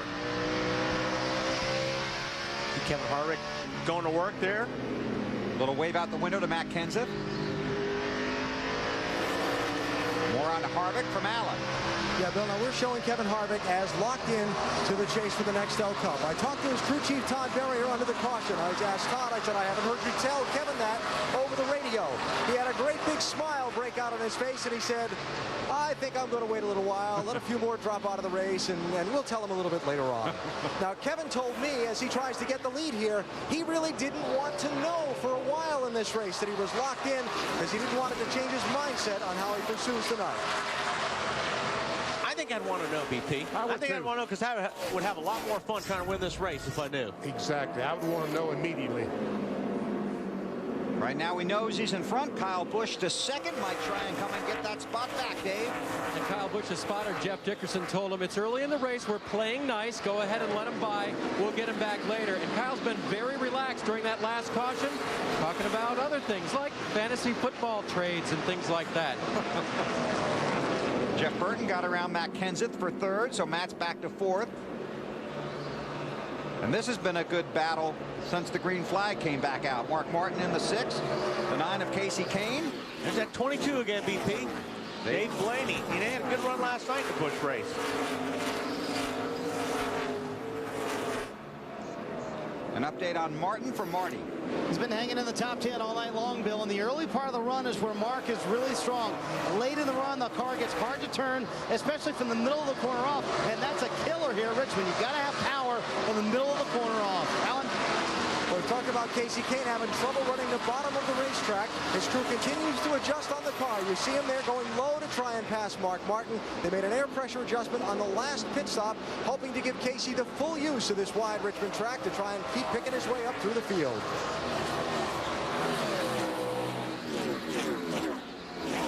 Well, he tried it. He just didn't pull it off, and he was down at that bottom. He's going to take a look again here. And you really, like I said, you have to roll through the center and be able to really beat the guy through the center in order to drift up and get in front of the guy getting off the corner. You see, he's really good right here. Is he going to have enough there to pull in front of him? Yes. Hey, Alan. Hey, Bill. How about Dave Blaney? Yeah, I was just asking to talk about him for a second because he is having a great run. Blaney and this team have struggled this season. Their best finish all year at 13th up in New Hampshire in this very chassis. Blaney right now in the top 10. He's been running in the top group all night long. He started 15th, Bill. And here's a group the whole team could really use a top finish. Had a 7th place finish in the Busch race last night and a very strong car and a good effort out of Blaney. Right now running 9th. Dale Earnhardt Jr. 11th on the racetrack. Looking at that high groove. Now, Marty, you're working on something with this bunch, right? Yeah, well, chassis-wise, they're awesome, Bill. The high lines come in. Junior loves that high line here. That's what he used to win the race here in May. But there's a developing issue that Junior warned the crew about under the last caution. He said, guys, for some reason, on restarts, my transmission is slipping. That could be a tremendous problem later on. Junior said, get an extra transmission ready because we may need to change it.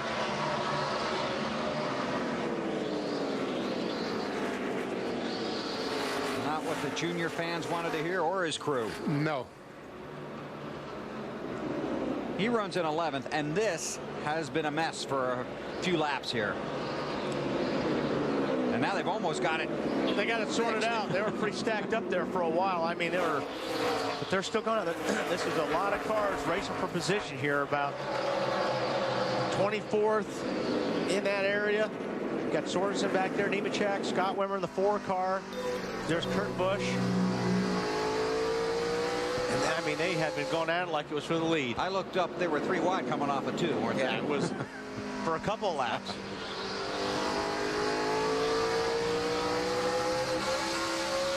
Jimmy Johnson is just ahead of this pack. In 20th, Jeff Gordon in 17th. Elliott Sadler, the 19 car, and we got a race going on for the lead. Kyle Busch trying to recapture the lead. Oh, he's going to try this high line. The lap car of Chad Chaffin, the 61. Oh, and it looks like Harvick may be blocked. He does. He gets blocked on the low side, so if Kyle can scoot around the outside, he's got it. So Kyle Busch back to the lead. 21-year-old from Las Vegas, Nevada. Yesterday in the garage area, Kyle was talking to a group of reporters. They asked him, what's the difference in his team this year making the chase as opposed to last year? He said it has nothing to do with the driver. He gave total credit to his crew and to the organization at Hendrick Motorsports. And here was Jeff Gordon's reaction to what Kyle said about giving credit to Hendrick Motorsports.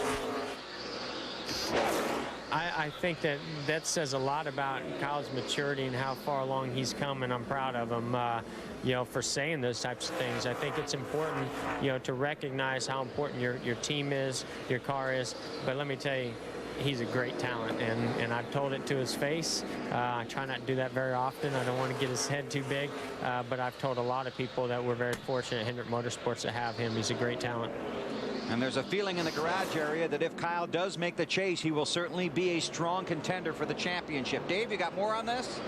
And his crew feels the same way as Jeff Gordon does. In fact, car chief Craig Smokestad told me earlier today, lately, Kyle Busch has been awesome, both in car feedback, what he says about his race car, how they work on it, and people feedback. He said he's been thanking us more, and we feel more like helping him. Remember that great pit stop they had earlier? That's motivation that Kyle gives them.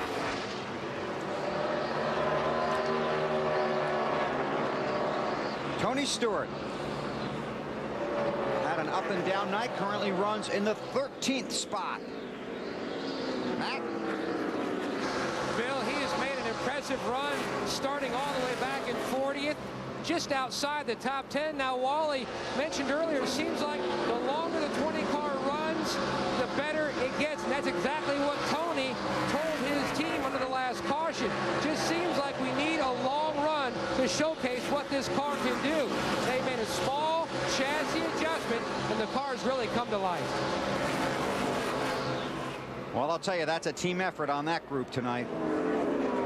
Of course, you can say that about all 43 cars that are here. Kyle Busch has 3 consecutive top 5 finishes at this track, and in the last 10 races, Jeff Gordon has the most points of any driver. Kyle Busch just 6 points behind Gordon, and he's out front at Richmond. TNT Sports is live at the Richmond International Raceway. 167 laps are complete. Here comes the completion of 168. Kyle Busch is the race leader. On board with Jeff Burton, who runs in 4th. Here's our singular race talk question. Very simple. Should NASCAR increase the points awarded for a win? Yes or no? To vote, text the word race to 191 on your singular wireless phone, and you'll have a chance to win a first-class trip to Miami. Of course, Casey Kane has 5 wins, more than any other driver in the series. Currently 11th in the championship standings. Locked outside the chase, trying to race his way into it. Good battle going on right here. Mark Martin, Boyer, Earnhardt. This is all for 9th spot. Well, Earnhardt's going to go on the outside. We're coming over that room. Oh, my goodness. It's a good thing Clint Boyer's spotter was on top of his game. Earnhardt I wish everybody could have seen that. picked up, well, we did. Picked up 2 spots on that move. Oh, Marty, you watching this? I'm watching all three, Bill. I'm watching what you're the three-wide racing. Terrific run for Clint Boyer tonight. And what they're trying to convince him to do is move up a little bit on the racetrack. They don't feel like they're as good on the bottom as they are in that middle groove or that higher groove. So they're trying to convince Clint, move up half a lane where Mark Martin is, and he saw Junior run up there. He's going to go try it if he can get past the, stay in front of the 6-car here. Now, here are the points as they run right now. Kyle Busch is the race leader. Denny Hamlin runs in 6th. But when we change to the next page, look at 10th and 11th. Right now, Mark Martin is out by 3 points behind Casey Kane. And again, if there's a tie, all 11 drivers will be in the chase. This is for second, and Casey Kane is on a mission. He is on a mission. And the last couple laps, he was running so high in 3 and 4, Alan.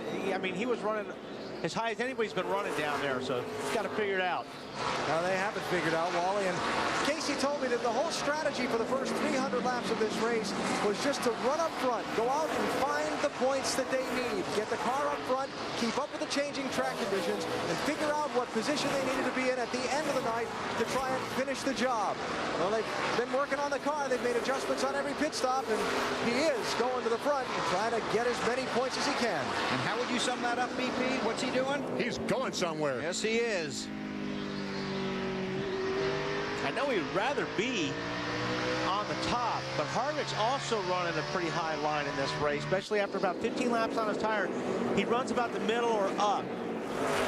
So he kind of took that line away from Casey Kane, so Casey's got to go where he's not. And that might be part of it, because Harvick knows Casey wants that line. Harvick looking back at Casey Kane. They're coming up on a lot of traffic right now, too. There's 5 or 6 cars that are in a wide right in front of them. Harvick got boxed in last time. This is where you've got to be real careful. There's Kyle Busch. He's the leader. This is where things go wrong. Yes. Somebody gets into somebody, and all of a sudden it becomes a mess. Dave. And Wally, as Kyle Busch actually weaves through the traffic as the leader there in that 5-car, talked to him earlier today and said, you know, you finished 12th last night in the Busch race. Didn't seem like you had that great a car. Did you learn anything? He says, yeah, I really did. He said, I learned what my car likes in the low line, and I learned what my car likes in the high line. He had been running the high line. Now he puts it to the low group to work through traffic. Seems like he did learn something. Yeah, I think, you know, like I said, if somebody's, obviously you've got a good line you can run here, but if other cars are running it, you have to figure out how to pass them. So he's having to use both lines right now. And his car is better than these cars, too. So, I mean, obviously, not as tough passing a guy on the low line for Kyle Busch than if he was racing a guy that was like Harvick or Kane or Burt. Their car is going to be a little bit better. That's Sterling Marlin in the 14. Knocks him off the lead lap and leaves 33 cars on the lead lap. This is back about 17th. Casey Mears is 17th. Jeff Gordon 18th. An update on the 24 from Matt. Bill, this is not the night that 4-time champion Jeff Gordon had expected after qualifying third, trying to work his way back to the front. Gordon said about 35 laps ago the car was loose everywhere. Now he says it is turning so much better in the center of the corner. But at this juncture, he is 7th in the championship standing. Started out the night with a 102-point cushion. Now it's down to just 49th over the 11th spot. Look at this for second. Still going at it. Casey Kane is trying hard. These guys have been racing side by side now, which has let Jeff Burton catch up with the 31 car. He's going to sit here and kind of see which lane might be going. Right about now, if I was the crew chief, I want to make sure Harvick knows he's in. Yeah, I agree, and I would want to know I was in it if I was the driver. It just relaxes you and you have a little bit more fun. Casey just can't get that grip in that 9 car on the bottom of the racetrack to drive off and drive past that 29. Yeah, all he's hoping is the 29 will slip just a little bit. The 29 goes in just a little bit deep one time and slides up the racetrack in the middle. Casey Kane will be able to take that spot, but so far Harvick hasn't made any mistakes. But also, you know, by keeping him back there, Jeff Burton is a teammate of Harvick, and that's keeping Burton in the mix here to try and get the points from Kane. going to try on the bottom. Ducks back in. Allen. Hey, Casey Kane just came on his radio and said, hey, I'm in the RCR sandwich. Yes, he is.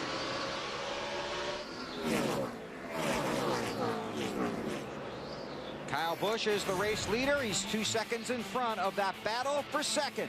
184 laps are complete, approaching halfway in the Chevy Rock and Roll 400.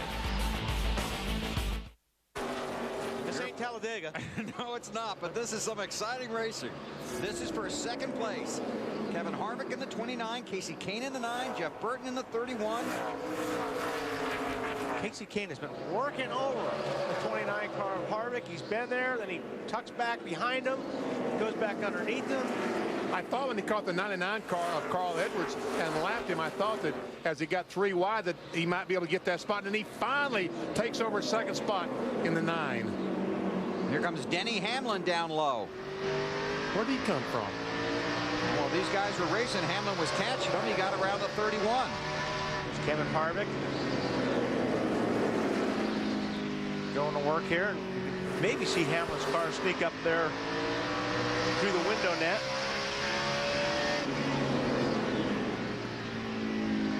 Hamlin looking down low, trying to catch Harvick, couldn't do it. He's going to try to roll underneath him now.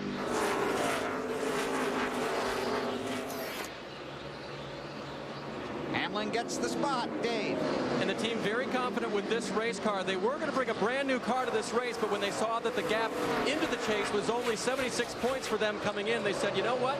We're going to bring this car that we were reserving for next week at Loudon, New Hampshire. It's the same car they finished second with earlier this year, and Denny likes it. And I tell you, Wally, he's working that bottom line as well as any car around here. Most everyone with these many laps on the tires are having to move up the racetrack, but not him. He's right down next to the bottom. See, the 29 tried to follow his line going through there 3 and 4 and couldn't. Harvick in that 29 car coming into this race. In the 2 previous races, 800 total laps. Harvick had led 439 of them.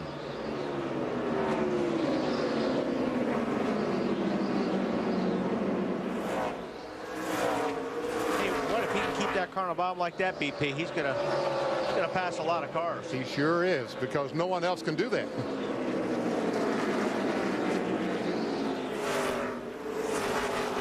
Hamlin battling through some lap traffic now with Harvick behind him, and then Burton and Matt Kenseth closing in the 17. Right now, Mark Martin is the driver outside of the 10-man chase for the championship. He's 7 points behind Tony Stewart. Mark really wants to get in, and on the Bank of America countdown to green, he talked about what it would feel like if he doesn't make the chase. It means everything. I'm so competitive, and you know, like I said, if we wind up on the outside looking in tonight, I'm going to feel like I lost, and you know, it's not a good feeling. Well, just about halfway this time, in fact. Mark Martin runs in the 13th spot. Desperately wants to make the chase. Marty? Billy went on to tell me that there's only going to be one man who's going to be out of it tonight. And he said, if I'm that one man, I'll feel like a loser. And I don't want to end up being the loser tonight. Mark said, though, I brought my whole family here. He has Arlene, his son Matt, lots of friends from Daytona Beach. He said, they're going to be here to celebrate with me tonight because I'm confident that we can make it. Right now, Mark is fighting a race car that just will not turn. He's very aware, though, of his position in the championship standings. And he asked for the 20 was running. They said, right now he's behind you. He's going to try and keep him behind him, but as you can see, he's having a hard time hanging on to that race car. And a lot of speculation about what Mark's going to do next season. I can tell you for a fact right now, Mark has nothing signed. Nothing with anybody in Nextel Cup, and has not signed a truck deal to drive for Roush Racing. It is not signed yet. Jeff Smith of Roush told me that today. So Mark Martin's future definitely up in the air. That's why making the chase this year is so important to him. Kyle Busch is the race leader. Casey Kane is second, Denny Hamlin third, Kevin Harvick and Jeff Burton the top 5 at Richmond.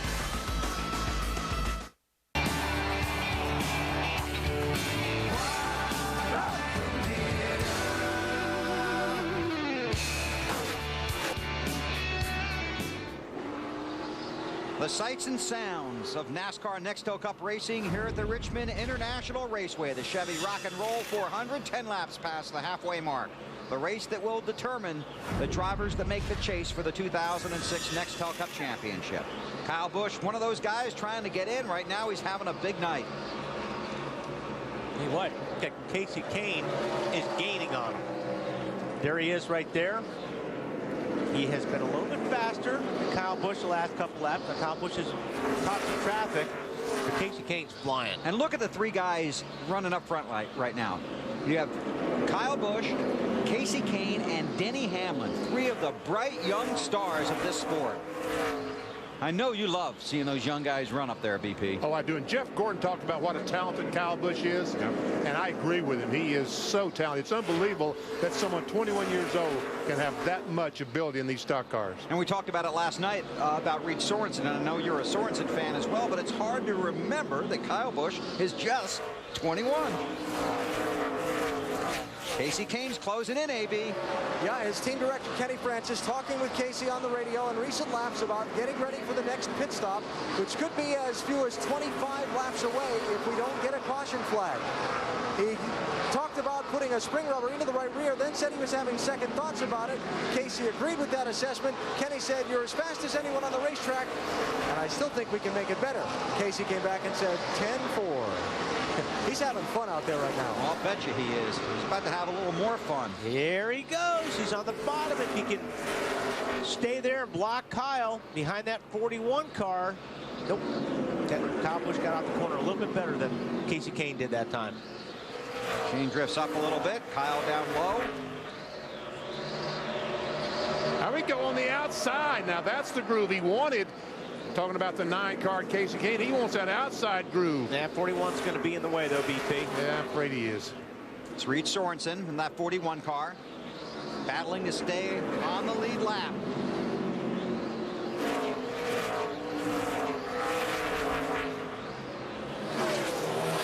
Side by side at the start-finish line. Kane led that lap.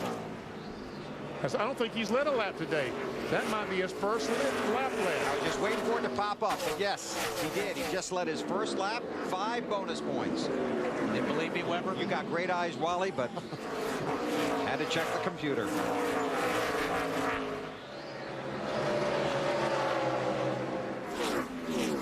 we all know computers are never right. Yeah. Okay, Kyle Busch looks like he's going to get by the 41. Tell you what, Reed's fighting hard. Because as soon as Kyle Busch gets by the 10 car, that's right there in front of him, Reed will be the second car a lap down in case yellow comes out. So that's why these guys are running so hard. They're hoping the yellow will come out so they don't lose the lap. Scott Riggs in that 10.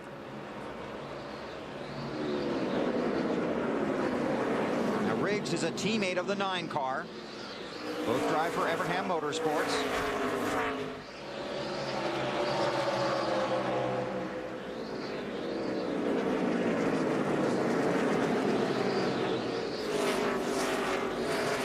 Boxed up in a little bit of traffic here. It gives Kyle Busch a little bit of breathing room.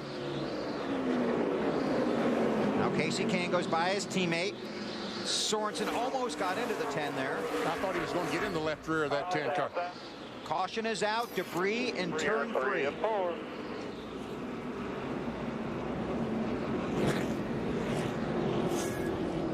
Our 5th caution of the night here at Richmond.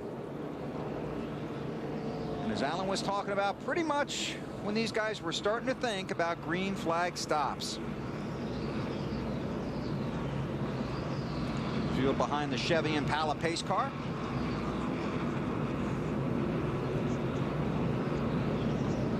Pit road is closed.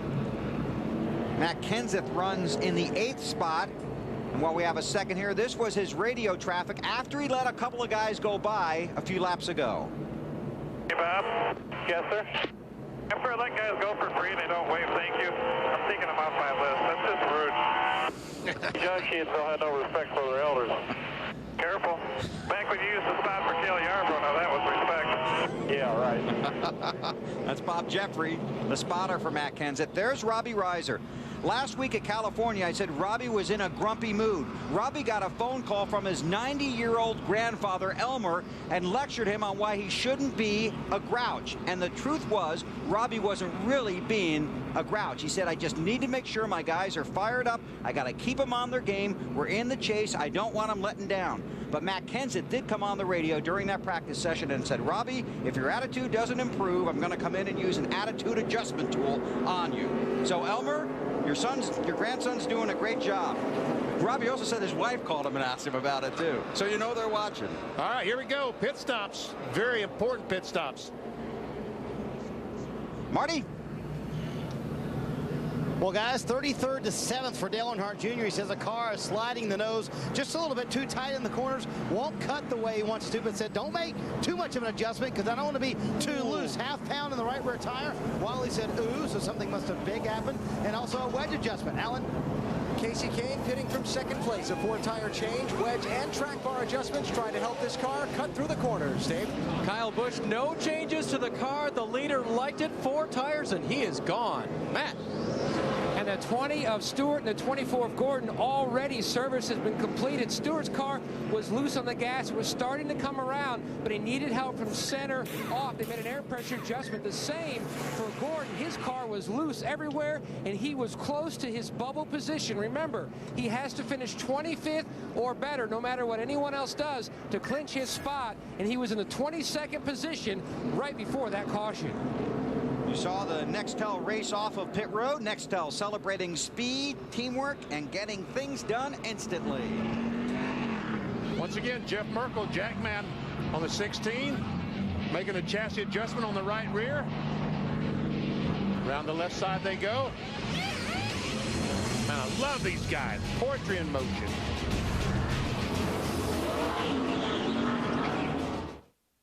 No. Still under caution here at Richmond. Kyle Busch is the race leader. Then it's Casey Kane, Denny Hamlin, Jeff Burton, and Kevin Harvick, the top 5. Dave Blaney is 6th. Earnhardt Jr. is 7th. Schrader, Kenny Schrader in the 8th spot. Then Matt Kenseth and Mark Martin rounding out the top 10. And we saw Mark Martin when he came off pit road, picked up 3 spots on pit road. Guess what? Mark Martin is now in the chase for the NASCAR Nextel Cup. And Tony Stewart would be the odd man out right now, 12 points behind Martin in the 10th spot. Here's what I was doing about Marty. Watch the tire carrier coming across. Kenseth just brushes that tire. He hangs on to it, never misses a beat. That's how close it is down there when these guys are coming in for pit stops. He just touched that tire with the car where it says DeWalt. Those things weigh, again, as we talked about 50 pounds. If you have an interliner like we do at tracks a mile and longer in length, at about 15, 16 pounds, weigh about 65, 66 pounds. Junior in the 7th spot.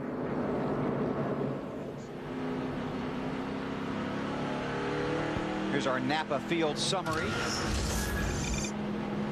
226 of 400 laps are complete.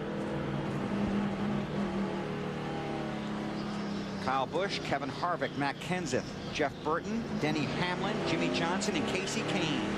All drivers in the chase or trying to make the chase are the 7 different race leaders, our Napa field summary.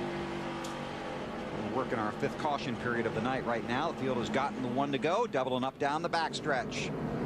I don't think they better go yet. I'm just telling you, that's what they were telling. That's what they said. You don't think it'd be good to run with that truck right there? I don't think that'd be good. No. So with that safety vehicle out there, the lights on the pace car back on. And there you see the championship standings that we just talked about. Right now, Tony Stewart 12 points out in the 11th spot. You're watching NASCAR on TNT.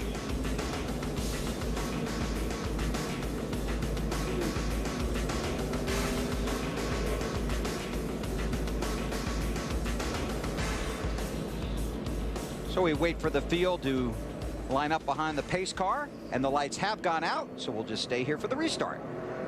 Make sure there are no safety vehicles on the track. NASCAR has it cleared, and we're ready to go.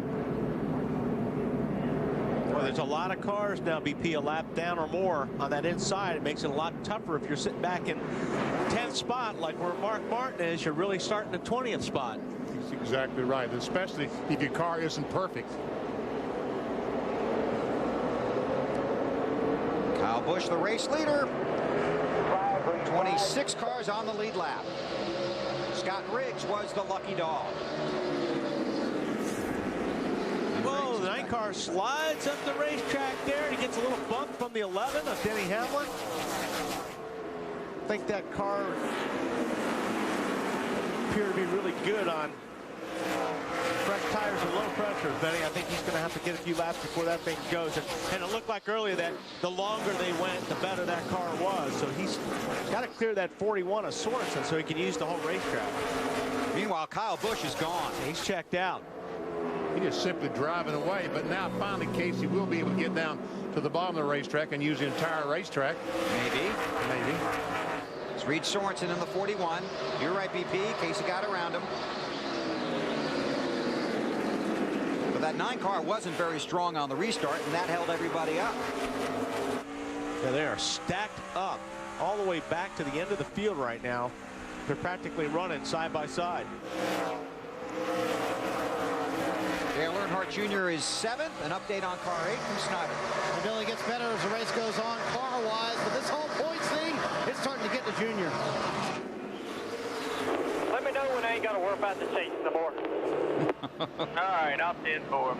You ain't got to worry about it no more. Somebody falling out that we had to beat or what? I mean, I need to quit worrying about it. It's killing me. It didn't even bother me up until I got in the car. You're fine. As long as you got cars behind you, you're good. So just keep doing what you've been doing all night.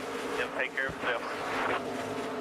Tony Eury Jr. was trying his best to keep him calm, but Junior was like, come on, dude, be serious with me. Tell me what I need to know about the chase. But he never gave him a straight answer for 2 minutes. Kept asking questions, and Junior never got a straight answer. 16th or better, and Junior would lock in. Right now, he runs in the 7th spot. See, that's what I was saying earlier. When you're driving one of these cars, you're in this position, you want to know. You want that pressure taken off so you can go out and just, I bet you he would drive harder and have more fun if he knew he was locked in. But you're on pins and needles right now. You know that if you make one little mistake, you could take yourself out of this chase.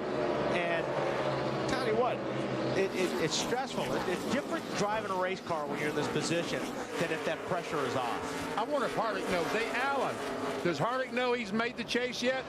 I have not heard them tell him, VP. I'll go double check with Todd in case I missed it checking on another story, but I haven't heard him tell him.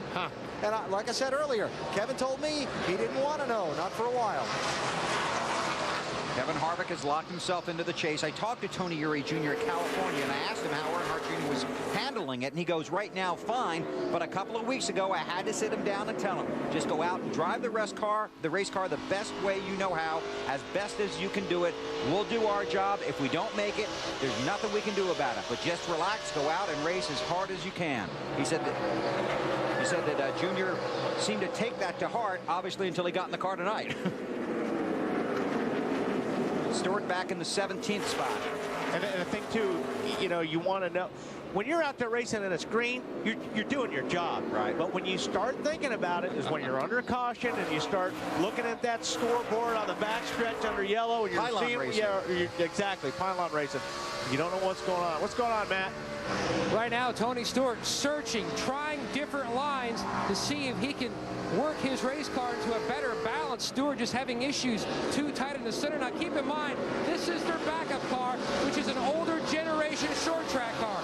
Yes, it won the race at Martinsville earlier in the year, but the car he wrecked Friday was a new generation that they spent 2 days testing with at Milwaukee. The stuff they learned there could not transfer over to this car, so they had to take time during final practice to try to tweak and dial in this race car. Still trying to work on it at this juncture, running in 20th. Did not have a good qualifying run, did not have a chance to scuff tires, did not have a chance to make a mock qualifying run in practice because they had to unload the backup. That's why Tony started back in 40th. Right now he's in 17th. Check out Dave Blaney in that 22 car. He's trying to get by Burton and Hardy and move into 4th. It's 4th, 5th, and 6th right there. Harvick, Burton, and Blaney.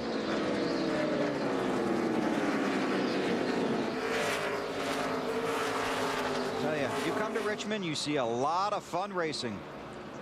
Kyle Busch is out front after 241 laps in the Chevy Rock and Roll 400 on TNT.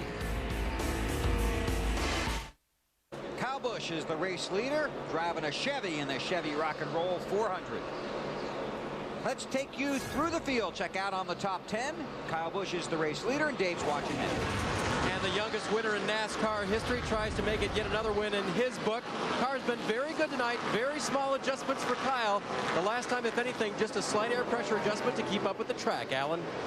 On Bank of America Countdown to Green, Casey Kane talked to us about his thoughts tonight. Said he had some butterflies before the race started. He also said, I have a feeling I might be seeing you later on tonight. I didn't connect it at the time, but I interviewed him in Victory Lane last week. What a drive through the field so far for Kane. Dave? The 11 car, not quite sure. There's a word going out. There may be some sputtering going on with the 11 of Denny Hamlin. We'll keep our eye on that. Up until that point, it had been a flawless night for the 11. He does have oil pressure, Alan, following this story. Just talked to Todd Berrier, Kevin Harvick's crew chief, PP. They haven't told him yet. I said, when are you going to, Todd? He said, not for a while yet. Kevin Harvick solid right now in 4th place. What a drive for Dave. We got trouble. 66, Jeff Green gets turned around coming off a 2. 6th caution of the night. Man, there's a lot of damage to that car. Sure is. Yep, he's leaking water, you can see on the front of that car. The nose, he's coming at you now. 2 turns you back there.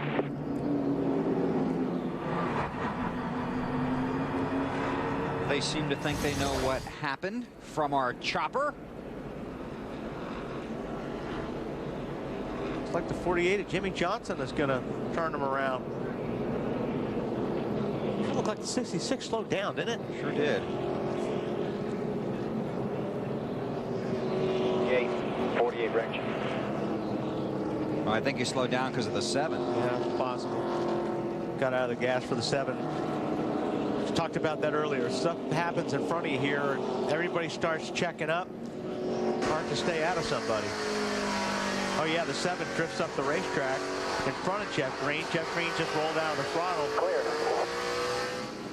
Now we got all kinds of great angles on this one. Best Buy on board cam. Pit road is closed. That's too bad. Jeff Green back to the garage in his Best Buy ride. Jeff was running a 17th or 18th spot there when that happened. Reed Sorensen will be the lucky dog. Kyle Busch, Casey Kane, Denny Hamlin, Kevin Harvick, Dave Blaney, the top 5. Then it's Jeff Burton, Dale Earnhardt Jr., Matt Kenseth, Mark Martin, and Ken Schrader in 10th. Tony Stewart is 16th. Jimmy Johnson 18th. Jeff Gordon has fallen all the way back to the 23rd position. Right now, Tony Stewart is the man out of the championship race, 10 points behind 10th place Mark Martin. Well, they're probably going to make a pit stop and change tires. And you know, you probably could make it to the end of the race. Exactly, you're exactly right. And you know what, BP? Somebody will try. Yes, sir. And pit road remains closed.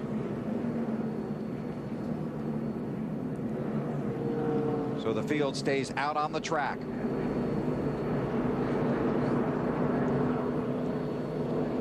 $107,000 fans are here, the 30th consecutive sellout. But I don't want you to be the last guy without tires. You know, that's my biggest deal. He got 23 laps on him.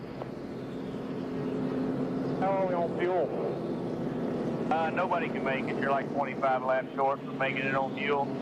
So you got to stop here in probably 25 laps. The caution comes out because you can make it. You know, kind of like the deal did last time. Okay, so they can't make it from here.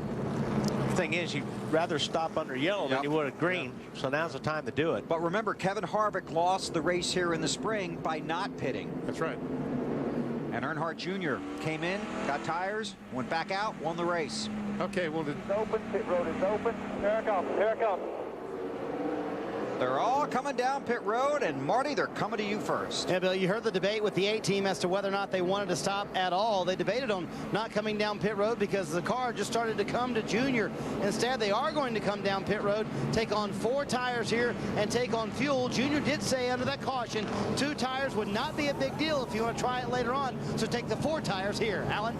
Casey Kane and his team director Kenny Francis debating on changes. They made a small one to try and make the car like it was on the previous run, Dave. As Kyle Busch exits turn 2 and 4, the car doesn't turn well. A track bar adjustment to help that. Matt. The 2 chasers of the Gibbs stable, the 11 and the 20. Now Stewart's team instant message their teammate, told them that they are just way too tight in the center of the corner. Smoke also has a throttle issue. He has to pull it back when he makes his entry into the corners with his toes. It's not hurting him, but it certainly isn't helping him. Let's take a look at the race off of pit road. Kyle Busch beats Casey Kane. 142 laps to go in the Chevy Rock and Roll 400, and things just got a little bit more tense. Top 3 drivers, Schrader, Mears, Newman, did not pit. Here's the answer to our singular race talk poll. Pretty much thought this was coming. NASCAR's got to do something about awarding more points for a win. I think we all agree in the booth on this one. Yeah, it was with the yesers anyway. It was 100% up here, wasn't it? Yeah, it was 100%. Or 5 wins and you're in. Yes. I like that one too. An update on Denny Hamlin from Dave Burns. He has an intermittent problem, guys, with that motor. It sputters one lap like it's going to die, and then it'll start the next lap, but it'll be great. He's referred to a couple of different situations they've had this year. Lost a cylinder at Phoenix and finished the race on 7th, finished 34th.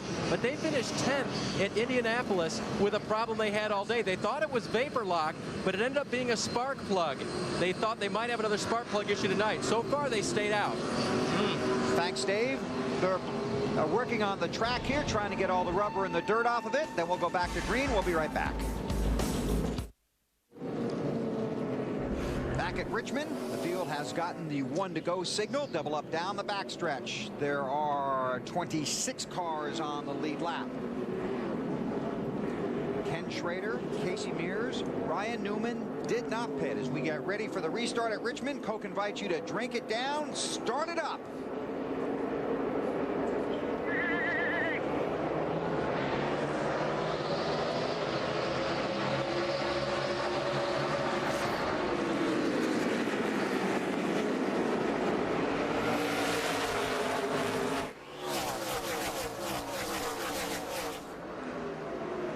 Trying to get underneath Schrader so he can get a lap back. So he's digging hard. We're working lap 263 this time. 263 are complete. Schrader, Mears, and Newman all last stopped on 221. We were talking about 30-lap tires not being too good against fresh rubber. We're going to find out. Elliott Sadler in the 19 took 2 tires. Robbie Gordon in the 7. 2 tires on his stop. So Quapple and Jarrett are now on the lead lap. Thanks again by Kenny Schrader. Boy, and it is a mess behind these guys. Look at that. Here comes Kyle Busch inside of Mears. He's been able to get by the 12 car of Newman by Mears. An old blow by Schrader here with those 4 fresh tires.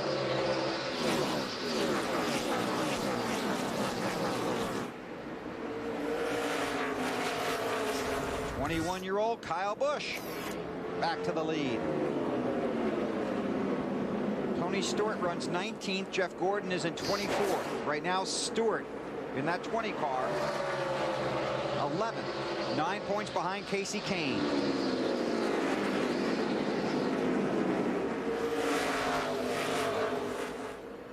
An update on the 20 from Matt.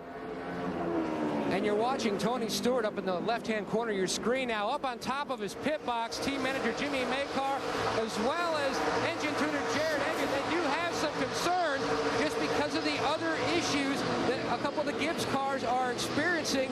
When the instant message popped up, motor issue from the 11, you could see not only are they concerned about trying to lock themselves in, currently 11th right now in points at this part of the race, lap 267. But, you know, a lot of times we've seen when one corporate teammate has a motor issue, we've seen it carry on to another teammate, so there is concern.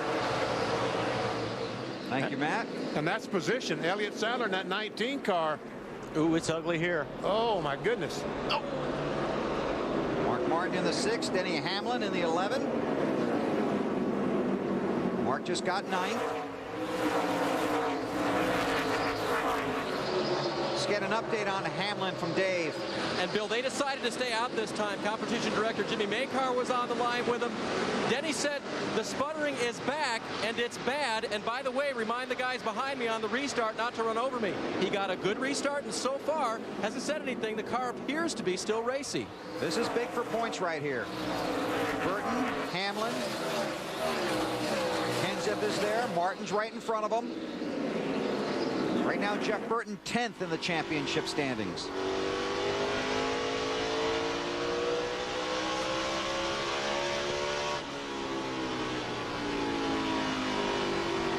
On board with Burton.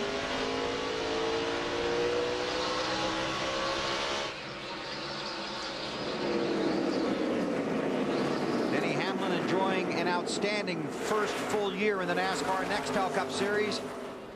And this weekend, he told us being a rookie has some advantages when it comes to trying to make the chase. I think my inexperience with this whole chase format has almost been a benefit to me more than it has anything. You know, a lot of these guys I'm racing have been in this situation before and kind of know how to treat it. And I'm just the guy who's kind of just going for broke all the time. So, you know, it's really great that we're in a position that we are to be able to fight for this chase. And I think if we can get in, we're going to be a contender. Benny, you know the guys on that crew would love to see their driver get them into the chase because of how much they enjoy working for him. Oh, they love that young man. Even last year when they first started driving the car, you walk by those guys and you could just see the enthusiasm on their faces. Dave? And they bonded earlier this year over a unique situation, Bill. Remember the test at Charlotte where Denny was goofing around after they got done with it and ripped his left pinky finger nearly off. The ride to the hospital, the moving of Denny's car back to his house, trying to find Denny's house. These guys have a lot of stories from that experience, and Denny was motivated that day, actually the next week, to race here at Richmond, and that improved their relationship with their young driver. Just something weird that happened, and they all lived it together. Everybody at Richmond chasing Kyle Busch. Casey Kane runs second. Harvick, Schrader, and Mears, the top 5 in the Chevy Rock and Roll 400. The Chevy Rock and Roll 400 on TNT is brought to you by Best Buy. At Best Buy, there's a world of options. Let's find the one with your name on it. Best Buy. Thousands of possibilities. Get yours. By new Gillette Fusion, the best shave ever in manual and battery power. And by McDonald's. I'm loving it. Kyle Busch is the race leader. Then it's Casey Kane, Kevin Harvick, Dave Blaney, and Ken Schrader, the top 5. BP? There must be some information out there we need to give to the fans, so let's cue the duck. For the Aflac trivia question. Aflac's going to get hurt one of these days. Who was the last to win Richmond's September race and the championship in the same year?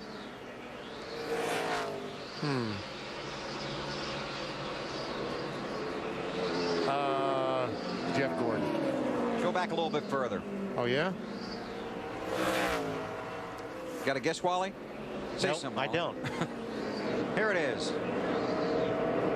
Dale Earnhardt back in 1990. Man, that was a few days ago, wasn't it? Our Aflac trivia question.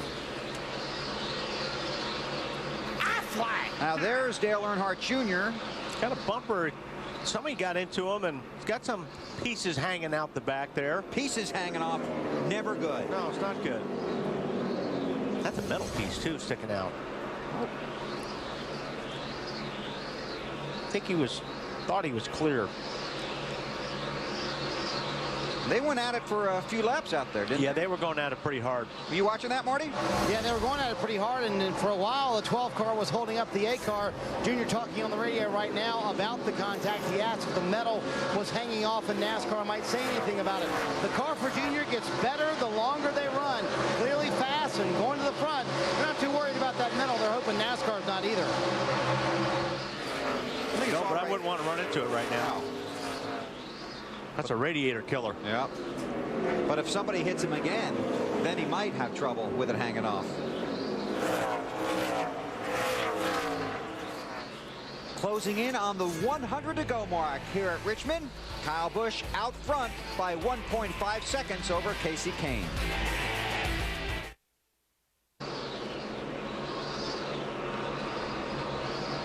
TNT Sports live at the Richmond International Raceway, the 26th race of the NASCAR Nextel Cup season. The final race to determine the drivers that will chase for the 2006 NASCAR Nextel Cup Championship. And look at that. That's race leader Kyle Busch.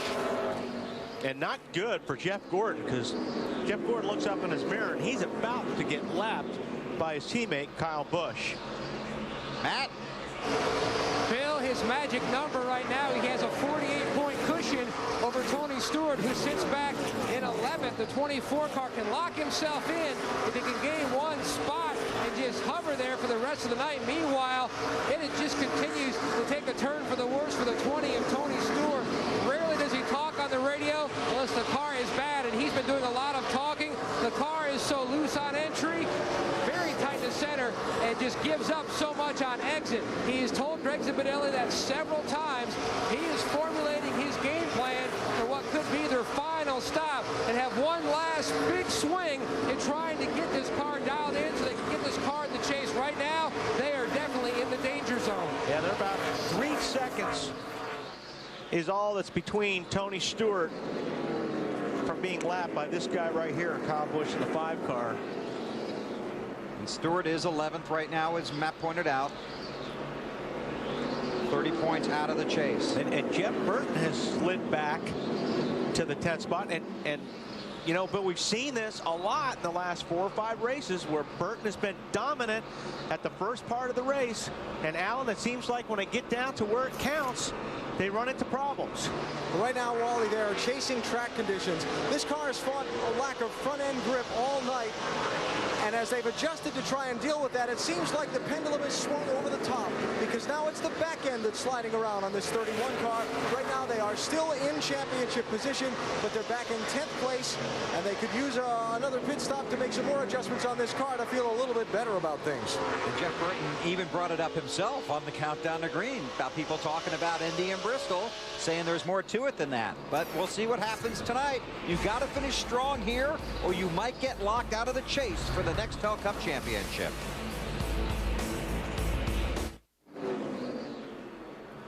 Casey Kane continues to lead here at Richmond, and Tony Stewart, I'm sorry, Kyle Busch. Kyle Busch continues to lead. Casey Kane runs second. Got a little excited there because Tony Stewart continues to struggle and has been knocked off the lead lap. Yeah, now he's not even the first car. Well, I mean, after the 5 car gets by Robbie Gordon.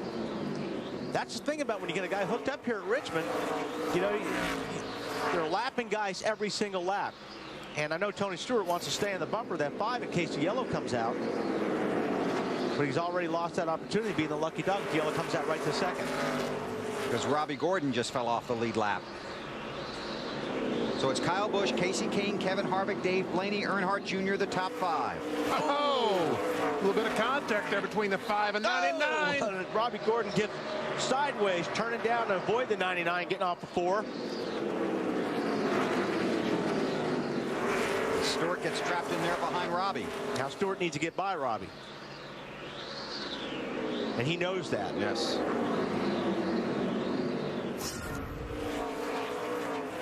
By the time that's over, Kyle Busch will probably have lapped Elliott Sadler. Right. Speeds at the line. We'll see what we've got here. It's a little tough to do this on the short tracks because if you get one guy that's in traffic, it's not going to represent really what his lap times are. But that lap, Mark Martin was the quickest. And my hat's off to Mark Martin because he struggled with his race car, but they've made Pat Trice and the crew chief, they've made some adjustments on that car. And the last 150 laps, he has driven that car as hard as anybody could ever drive a race car. He's up to 7th spot right now. You talk about hearing the passion and pressure in somebody's voice. Mark in the pre-race show, yeah, Mark was inspiring. Marty?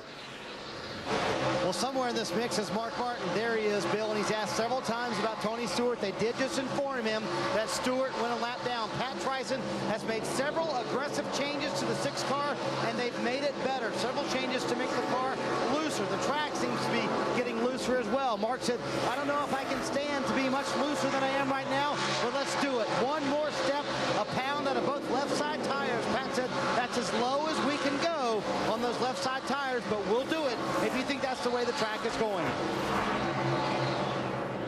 85 laps to go. Kyle Busch continues to lap cars here at Richmond. Casey Kane is second, Harvick is third.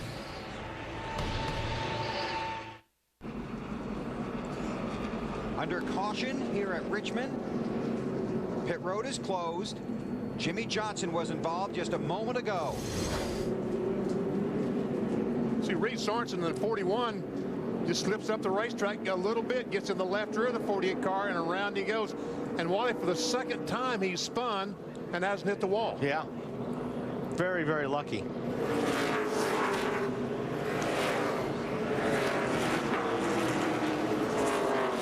And he really didn't have any damage to his car until he got going again. And then the 66 car, Jeff Green, paid him back. He's upset from an earlier incident, which he felt Jimmy Johnson turned the 66. The 66 has been black flagged by NASCAR. Pit road is closed, but Denny Hamlin is on pit road anyway, Dave. Bill, he needs extra time, and so the crew is going to go underneath the hood to see if they can find out what the problem specifically is. They think possibly spark plug. He'd lost 8 positions during the last run, but it remained under power. It looks like they've got a... Now they're checking the spark plugs there, and they're going to get a penalty for coming with pit roads closed, but they needed the extra time to check and see what they could find out. But they need to get off of pit road before the pace car gets there. They do. The pit road is now open. The field is on pit road, and the 8's headed for Marty. And now there's problems for Dale Earnhardt Jr., Bill. He said on the last 2 laps that he ran, the brake pedal went to the floor, very soft. They're going to pull off right side tires only. Everybody on that right side has a wrench. They're going to try and see if there's a leak somewhere in the brake system. We'll follow up. Alan? Casey Kane pits 4 tires, an adjustment to the track bar, trying to help the car's front end grip. He was having trouble cutting in the corner, Dave. The 5 car has already gone just a quarter of a turn on the track bar for an adjustment. 4 fresh tires for the leader of the race. Wow, what a pit stop by that 5 bunch. Marty, they continue to work on that 8 car. And they did find the problem, the right rear brake. So the rear brakes had no fluid in them. So they're going to try and fix that. They're going to get some fluid. They're going to come back down pit road and try and fix the brake problem. And all this while they're trying to keep him on the lead lap. Matt? The defending series champion only has 70 laps to try to lock himself in to defend his title. They've already made, you can see Shaggy Larson, the car chief, already made the track bar adjustment. Jeff Gooch Patterson nods. The car is full of fuel. Also, huge air pressure adjustment. The car just so free for smoke. Tony Stewart and Jeff Gordon not on the lead lap. Major developments here with less than 80 laps to go in the Chevy Rock and Roll 400 at Richmond. Back to green half a lap ago. Kyle Busch, the race leader. Kevin Harvick runs second. Casey Kane in that 9 car is third. Dave Blaney in the 22 is fourth. Mark Martin fifth. Jeff Green has been parked by NASCAR for aggressive driving after making contact with the 48 car after the caution came out on this last yellow flag. Jeff Green will have a meeting with NASCAR after this race. There you see Stewart on the bottom. 19th spot, lap down.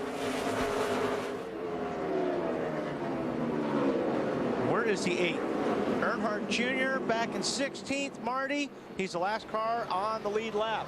Yeah, and Wally, now he has no rear brakes. The right rear tire came off. Look at all this brake fluid inside the right rear tire for Dale Earnhardt Jr. That's a lot of brake fluid that they lost. So what Junior did, they changed all the tires. They cut off the rear brakes, basically. He's dialed all the front brake into the car that he can. The problem for Junior is this race car has been tight, and that's really going to affect your race car. If you dial in more front brake to a tight race car, that's not what you want to do. Dave? Denny Hamlin Alan, in that black number 11, they pitted 3 times under this caution. The spark plug wire that was failing was melted and coming apart. They weren't able to pull it from where it was held onto the spark plug. They couldn't get the boot off. They needed a pair of pliers. So they couldn't change it. They changed 4 tires on the car, but they needed another caution to get Denny down on pit road and change that plug wire. Getting back to the 8. Right. The problem with doing that is he's going to fry those front brakes. If that's all you have is front brakes, eventually he's just going to heat those things up to where he's not going to be able to slow the car down. He's going to have to back off a lot earlier getting into the corner, and he's going to lose a lot of track position. And you can see he's only 41 points ahead of 10th spot. You also saw Hamlin going by him, and this is for the lead right here. Kevin Harvick taking a look down on the bottom, where he's been good all night long, and I mean just smokes by Kyle Busch that lap. So they made some adjustments that helped that car, didn't they, Alan? Yeah, made an air pressure adjustment, Wally, and also changed the crossweight in the car with a wedge. Todd Berrier, after Kevin left pit road, picking up 1 spot from 3rd to 2nd, by the way, told Kevin, we've got something we can go race with right here now. Well, he's taking the lead. Can Earnhardt's brakes last 65 laps? If they completely shut the rears off, I would say no. I'm not sure how much they shut off in the back, but you are hard on the brakes here. You need 4, not 2.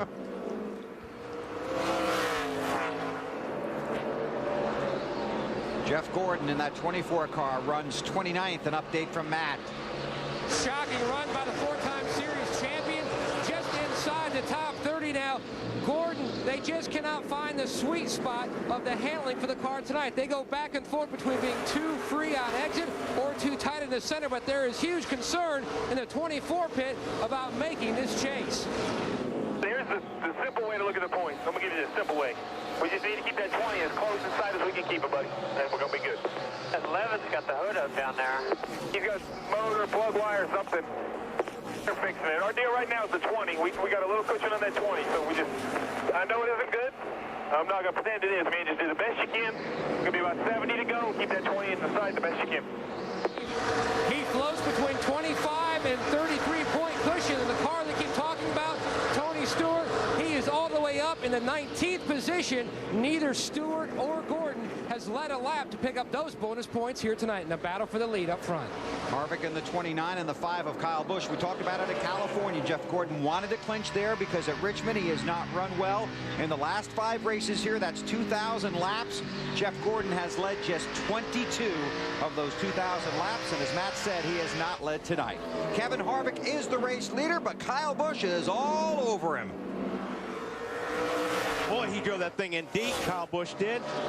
Trying to get back up on the high side of the 29. He's going to drive on the outside, going into 1.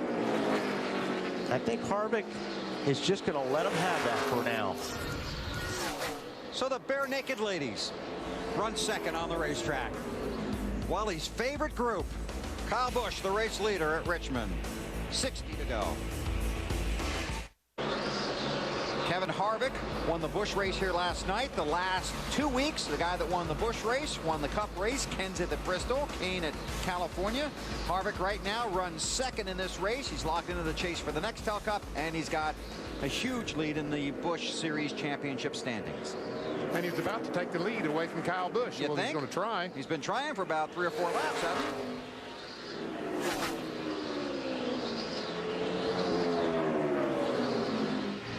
Casey Kane in 3rd is about a 2nd behind this. Maybe 2 seconds. Try to make him pass on the bottom, which right now the 29 car is better up top.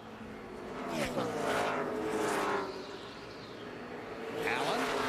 While you're watching Kevin Harvick race for the lead, his teammate Jeff Burton is back in 8th place and 19 points to the good in the, 26 points to the good in the championship for now.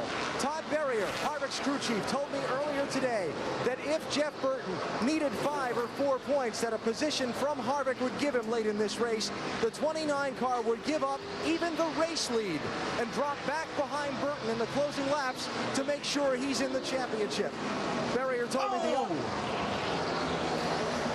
Sorry, AB, just 29, got in there pretty hot, jumped on the brakes really hard to avoid the 5 car, locked that left front up. That was a double O from both of you. Did we scare you? Yeah, actually. I had to stop for a second. But just keep an eye and see. Gordon right now is okay on his own, so that shouldn't be necessary. But if it becomes a problem late in the race, that's how far these teams will go to ensure they get 2 cars into the chase and not just 1. Jeff Gordon alluded to the same thing yesterday during interviews in the garage area, that the other Hendrick cars could be a factor in the point situation. If Jeff Gordon needed points, you could see a situation where the Hendrick cars would help him out in a similar fashion that Alan just talked about. An update on the 8. Well, guys, just to clarify, the rear brakes were not cut off to Dale Earnhardt Jr.'s car. They simply did the best they could to stop all the fluid from leaking. They have dialed in all the front brake he can stand, and even with doing that, his car is still loose. He said, I need some help chassis-wise. If we do get one more stop, the pedal is better. I'm not sure these brakes are going to last the whole race, Jr. said. This battle could last till the end of the race. Whoa, Kyle Busch. He's got Kevin Harvick chasing him. See how it plays out. 45 to go here at Richmond in the Chevy Rock and Roll 400 on TNT. 38 laps before the chase field is set for 2006. Here's how they stand right now. Tony Stewart, the odd man out, 16 points behind Casey Kane. But there's a huge problem brewing for Dale Earnhardt Jr. in the 8 car. You can just watch him. He's not getting into the corners because he's got a brake problem. He can't get the car slowed down. He just went a lap down to Kyle Busch. Watch his left leg. See, he's pumping it. He's pumping the pedal. The brake pedal. The brake pedal. And what he's doing is the pedal is soft, and he's got to pump it to get the pressure up so the pads will be on the rotor. He'll start pumping going down the straightaway. He feels he's got the pedal. Now he can hit it. But even though he's got the brakes, he doesn't have the brakes like he would if he had 4 brakes. So he's struggling right now, Marty. Absolutely, Wally. And Steve Mill, one of the veteran members of DEI, has been coaching him the entire way, trying to calm him down, telling him, listen, you're fine in the big picture. Let's just do the best you can. He said, I know you're doing the best you can. Junior said, you got that right. I'm doing all I can do in here. He only has a quarter of a pedal when he goes into the corners. That's not a comforting feeling here at Richmond. He went the lap down. He's trying all kinds of things to drive the racetrack differently. It's not helping. Those brakes just will not hold up. And we saw him working with the brake bias. Right. The brake bias is, you've got a knob inside these cars that you can turn and put more front brake or more rear brake. The problem is right now he's got a lot of front brake in this car, and those rotors are red in the corner, hot. but they look good down the straightaway. Look good when they come by me. Talking about the rotors. Okay, the 8 has issues. How about the 11, Dave Burns? He has issues, but so far they have not caused that engine to expire. Definitely running on 7 cylinders. That plug wire not allowing the spark plug to give its all, so 7 instead of 8. One thing to keep in mind, Bill, if he were to fail to finish right now, enough cars have, well, let me put it this way, he's not completely out of it. What happens to the rest of the guys in the top 10 at the end of this race would matter. That's right. You can take a look at the championship standings now. But you see, it's so doggone close from Junior back to Stewart. We're only talking about 50 points. And you'd have to figure if Hamlin or Earnhardt fell out right now, it would be a crippling blow. Right now, Tony Stewart is the odd man out, Matt. Helpless feeling down here in the 20 pit, Bill. 32 laps to go. All he can do is try to see if he can pick up a few more spots right now. The car not much better. He has been running in that 18th position, slowly knocking off a spot here and there. But, Bill, he is starting to run out of time. Just 31 laps to go. Kyle Busch is the race leader. We'll come back and take you to the checkered flag in the Chevy Rock and Roll 400 at Richmond. The Chevy Rock and Roll 400 brought to you by Team Chevy. 25 of the last 34 NASCAR manufacturers championships and counting. Chevy, an American Revolution by Coca-Cola. The official soft drink of NASCAR by Nextel. Get closer to the NASCAR Nextel Cup Series with Nextel only from Sprint. And by Aflac. Ask about it at work. 27 laps to go. Kyle Busch is the race leader. That 24 car, Jeff Gordon, 2 laps down. Kevin Harvick in the 29 car runs second. On board with Tony Raines. An update on the 24 from Matt. Bill just trying to hang on. 18-point cushion over Tony Stewart in 11. What a night for this team. Came in here expecting a whole different night after how they qualified, which was in the 3rd position. But right now, Jeff Gordon running 31st. If he stays here, this will be the 4th straight Richmond race where he has finished 30th or worse. A huge dogfight as the leaders go by him again. That's Casey Kane in 3rd in the 9 car. Well, that 24 is junk, BP. It is.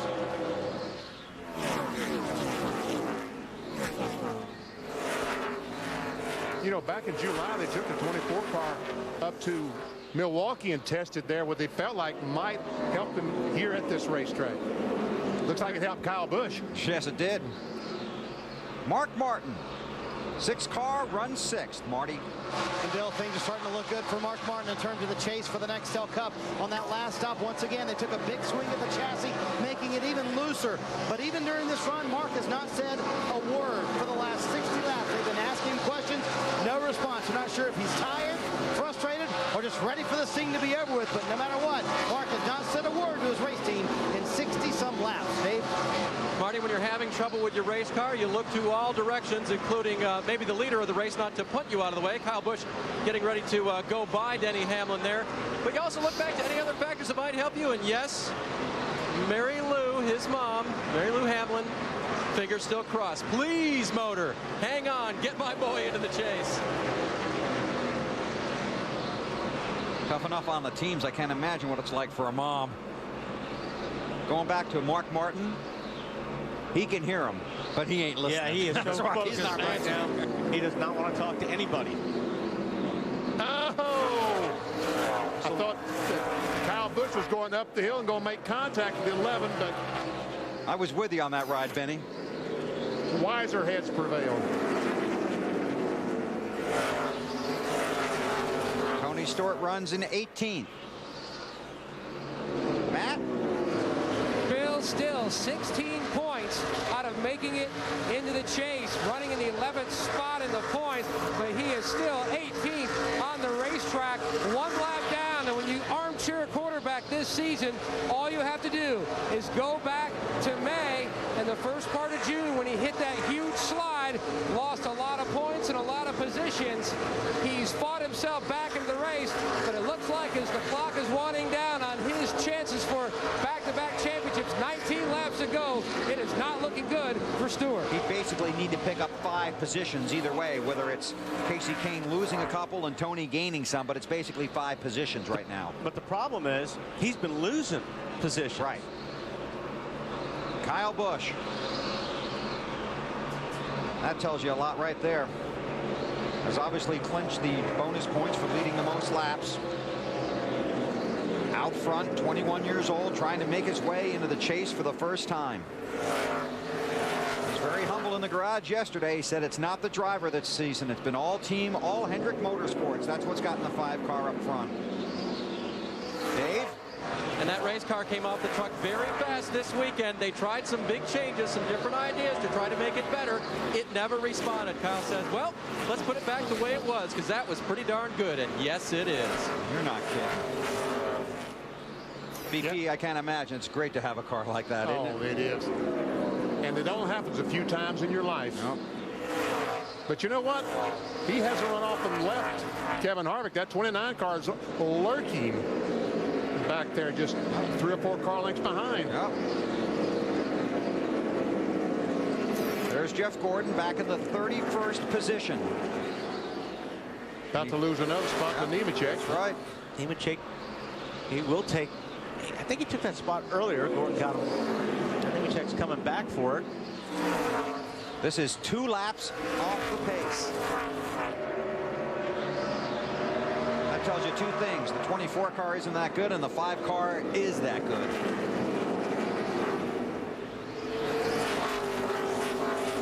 Oh, Nemechek sideways off a 2.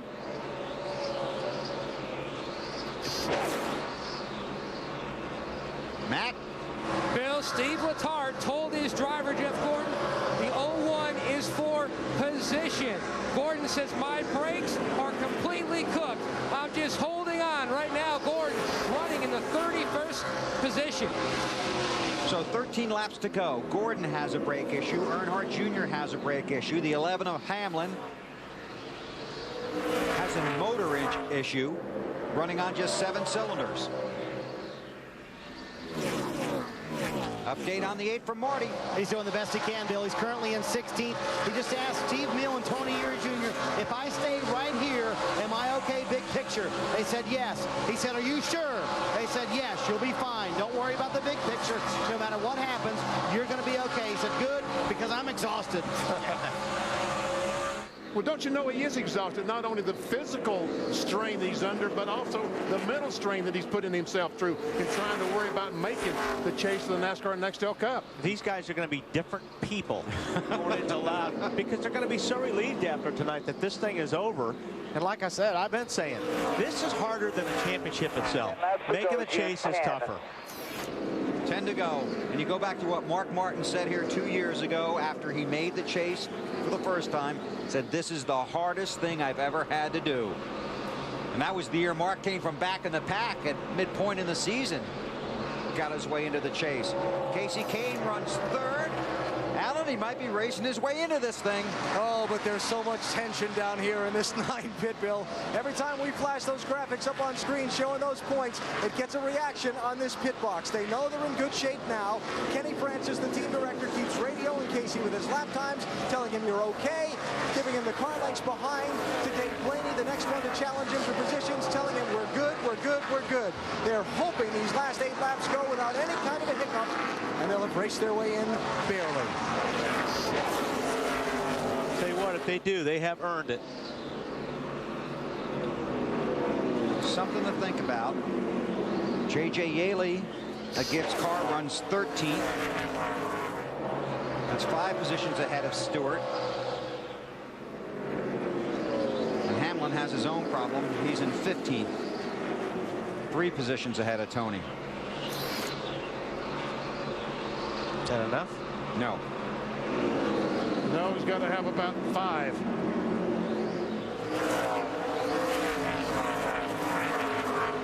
Six laps to go before we determine the 10-man field that will chase the 2006 Nextel Cup Championship. Tony Stewart is a 2-time champ, the reigning champion of the NASCAR Nextel Cup Series. Have run so well. But the last 5-6 weeks, not a lot of success for this 20 car, and now they're on the verge of being locked out, unable to defend their championship, Matt. Bill, many pointed to Richmond as a place where guys like the 20 of Tony Stewart, when you look at the guys who were trying to lock down a spot, all had finished first or second, but Stewart had really excelled here, winning 3 times, also twice in a Craftsman truck. When you look at his short track prowess, 23 top 10s and 46 races, but it just never came together for Stewart and his 20 team, never able to dig themselves out of the hole they dug for themselves when they wrecked their primary car, which was built special for here on Friday. Never able to rebound. It looks like they're going to lose out on a chance for a lot of money as season's end. Harvick is right there now on the back bumper of Kyle Busch.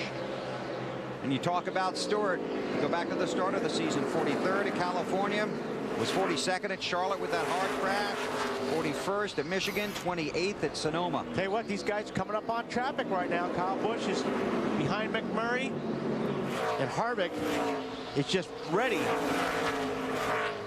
And you know, take the opportunity. And Kyle's going to make him do it. Here we down go. Low. Taking the look.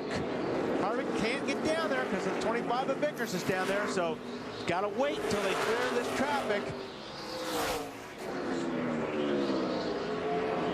There he is. He's got them down on the bottom. He slides up a little bit. White flag is out. Clear. 1 to go. Come on. Harvick gets the lead as they take the white flag. Right now, Tony Stewart still the odd man out. Kyle Busch will get one more shot through 3 and 4. Harvick won here last night. He's already clinched a spot in the chase for the Nextel Cup. Kevin Harvick off of 4. Harvick sweeps at Bristol. At Richmond. Where are we, Bill? We're Richmond. You big I got dummy. too excited. Got too excited. Go ahead. You can give him 1, 2, Come on, BP. You big dummy. Thank you. And there are the championship standings. You know, the guys that finished 1, 2, 3 in 2005, all three failed to make the chase in 2006. Think they turned the program around for Richmond?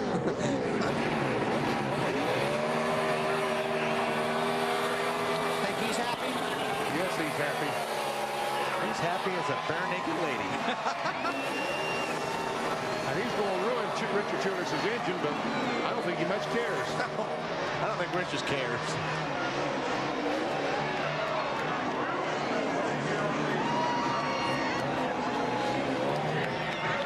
Chevrolet congratulates Kevin Harvick and the 29 Monte Carlo SS on another great Team Chevy victory. 25 of the last 34 NASCAR manufacturers championships and counting. Chevy, an American revolution. Dave. With Todd Berrier now. Todd, did you just show everyone who to fear in the chase? I tell you what, it's a long way to go. If we win next week, we'll talk some junk. But this week, right now, we're just in it. We didn't gain any spots, but we're starting this thing within 10 points. And Kevin drove his tail off, man, so it's all about him. Did you tell him earlier that he had clinched and gave him the green light? No, I never did tell him. I mean, I figured, there's no reason to at this point. I mean, if I knew y'all were saying it was good, but that ain't good enough for me. You don't believe us? Absolutely not. Okay, these guys all worked their own numbers. Todd Berrier did, and in the end, they became the winners tonight, regardless of what our points said, Bill. Thanks, Dave.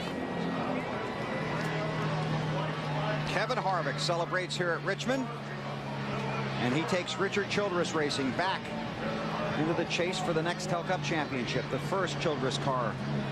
And his teammate Jeff Burton is in it as well.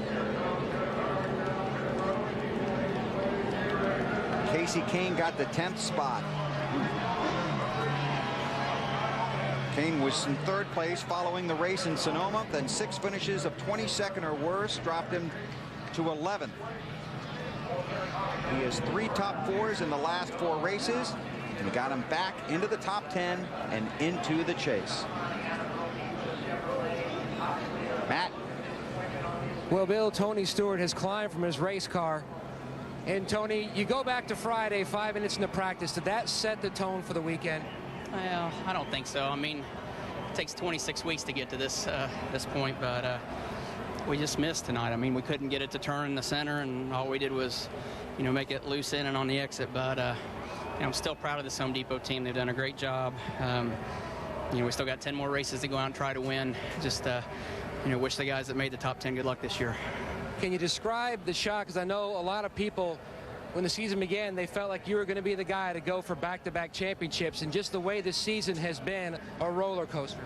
Yeah, I mean, this is proof of how tough this series is, and how tough it is just to make this chase. So it's a big letdown, obviously, but at the same time, there's 10 guys that earn their way in there too, so I just got to wish those guys good luck now. This is the first time in his career that Tony Stewart will not finish 10th or better in the championship season points. Thanks, Matt. Frustration for Tony Stewart, but excitement for 10 other guys and 10 other teams. Kevin Harvick's in victory lane. Alan Bestwick is down there. Well, he's taking off the helmet. You see him removing the head and neck restraint, and here he comes.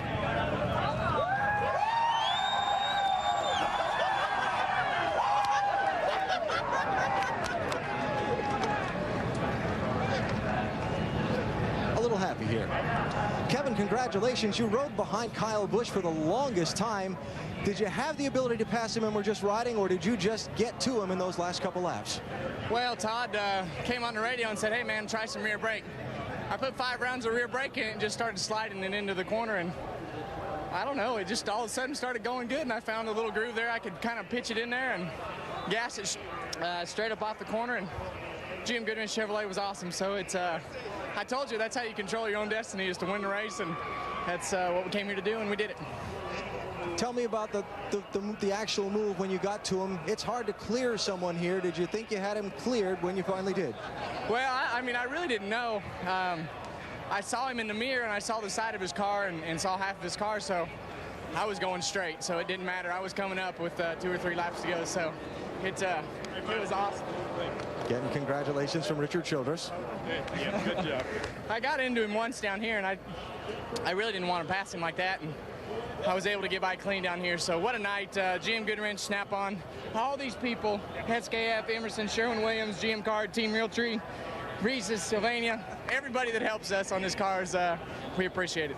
Now, I never heard Todd tell you over the radio that you had clinched your spot in the chase fairly early on in the night. Did you know from inside the car? No, I was scared to ask. It's, to be honest with you, it was something where I figured as soon as I asked, something would go wrong, but it's all worked out, and we were able to win the race tonight and had a lot of fun doing it. And he's now just 10 points from the lead in the championship in New Hampshire next week. Kevin Harvick, the winner at New Hampshire tonight. At Richmond tonight, I'm sorry. Thanks, Alan. The NASCAR.com Superstore invites you to save 10% right now on its entire selection of merchandise. To get your discount, just enter the promo code TNT at checkout. Well, there you see the championship standings. After 26 races, 10 to go, and the top 10 drivers will chase the NASCAR Nextel Cup in 2006. Matt Kenseth goes in as the leader. Tony Stewart will miss the chase this year.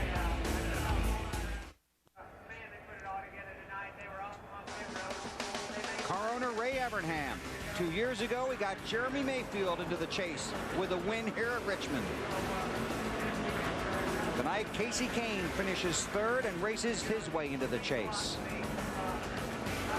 Here's Marty Snyder.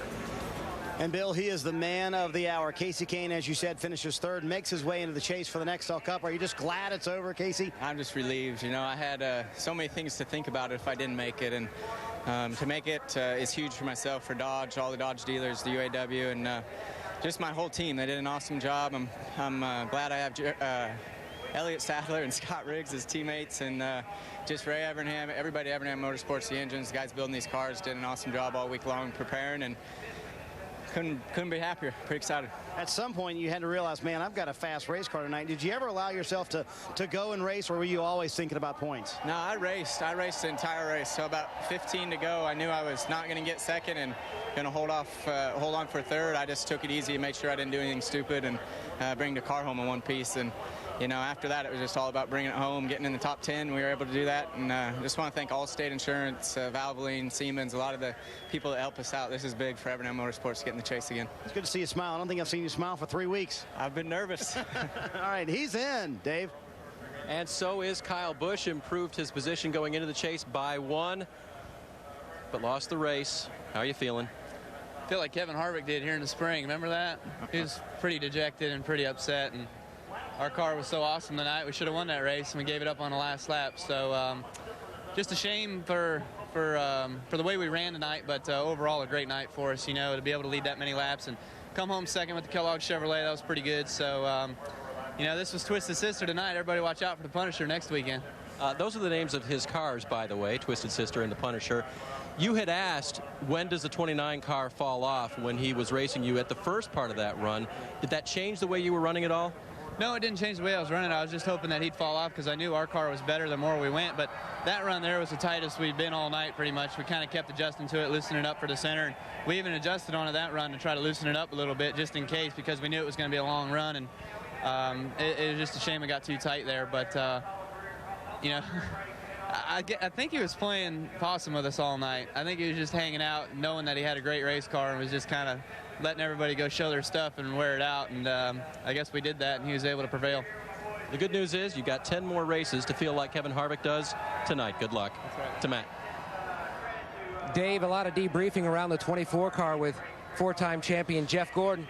Well, first off, congratulations. After being out a year, you're back in the chase. Yeah, I mean, it is exciting. It's hard for me to be excited right now from such a poor performance tonight. But, you know, it's what we did all year long to get ourselves in this position. I'm really proud of all the guys in the DuPont Chevrolet, and we know what it's like to be on the outside looking in last year, and it wasn't fun. But, you know, because of it, it allowed our team to get turned around and get us in this year. So I'm happy. Describe your night, though, because it was a shocker for a lot of people, especially after you qualified third. Let me just say this. I'm really glad Richmond's not in the last 10. I don't know what it is we're missing. Obviously, we'll go to the notes of the 5. They were very good tonight, but we just could not hit it. And it's been like this the last 4 times we've been here, or 5 times. So, you know, man, I don't know, from handling problems to brake problems, it was a real struggle for us tonight, and I'm excited about the next 10 races to put this one behind us. When the laps were winding down and you were hovering in the 28th to 31st position, there seemed like you could sense the concern on the radio. On a scale of 1 to 10, can you describe what it felt like? Well, nobody came on and said you have to maintain that position, so I felt like, you know, we weren't in a real comfortable position, but we were maintaining. And I'll be honest, if I had to push any harder, I don't know if we would have made it. The brakes, we had such an issue with the brakes there at the end that I was just trying to get it home in one piece. Unofficially, he leaves Richmond 31st in the scoring rundown, 9th in the championship standings. Bill? Thank you, Matt.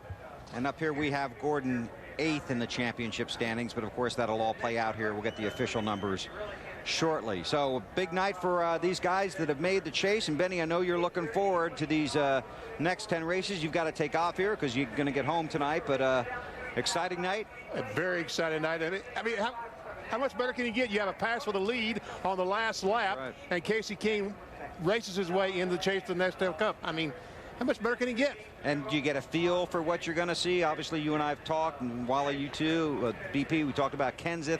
Obviously, Harvick now running strong. Right now, I think Matt Kenseth is the guy that has the momentum going for him. But this racetrack, if you run well at Richmond, you're going to run well at Loudon, you're going to run well at Phoenix. Right. You know, 2 out of the 10. So Kevin Harvick is going to be awfully good. All right. Good seeing you. Good to see you, fellas. Take care of yourself. MVP.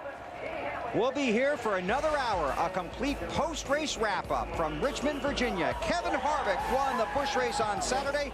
Kevin Harvick wins at Richmond. Kevin Harvick with the weekend sweep.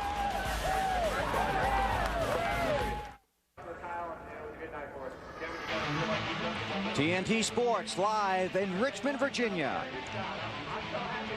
for our post-race show from the Chevy Rock and Roll 400.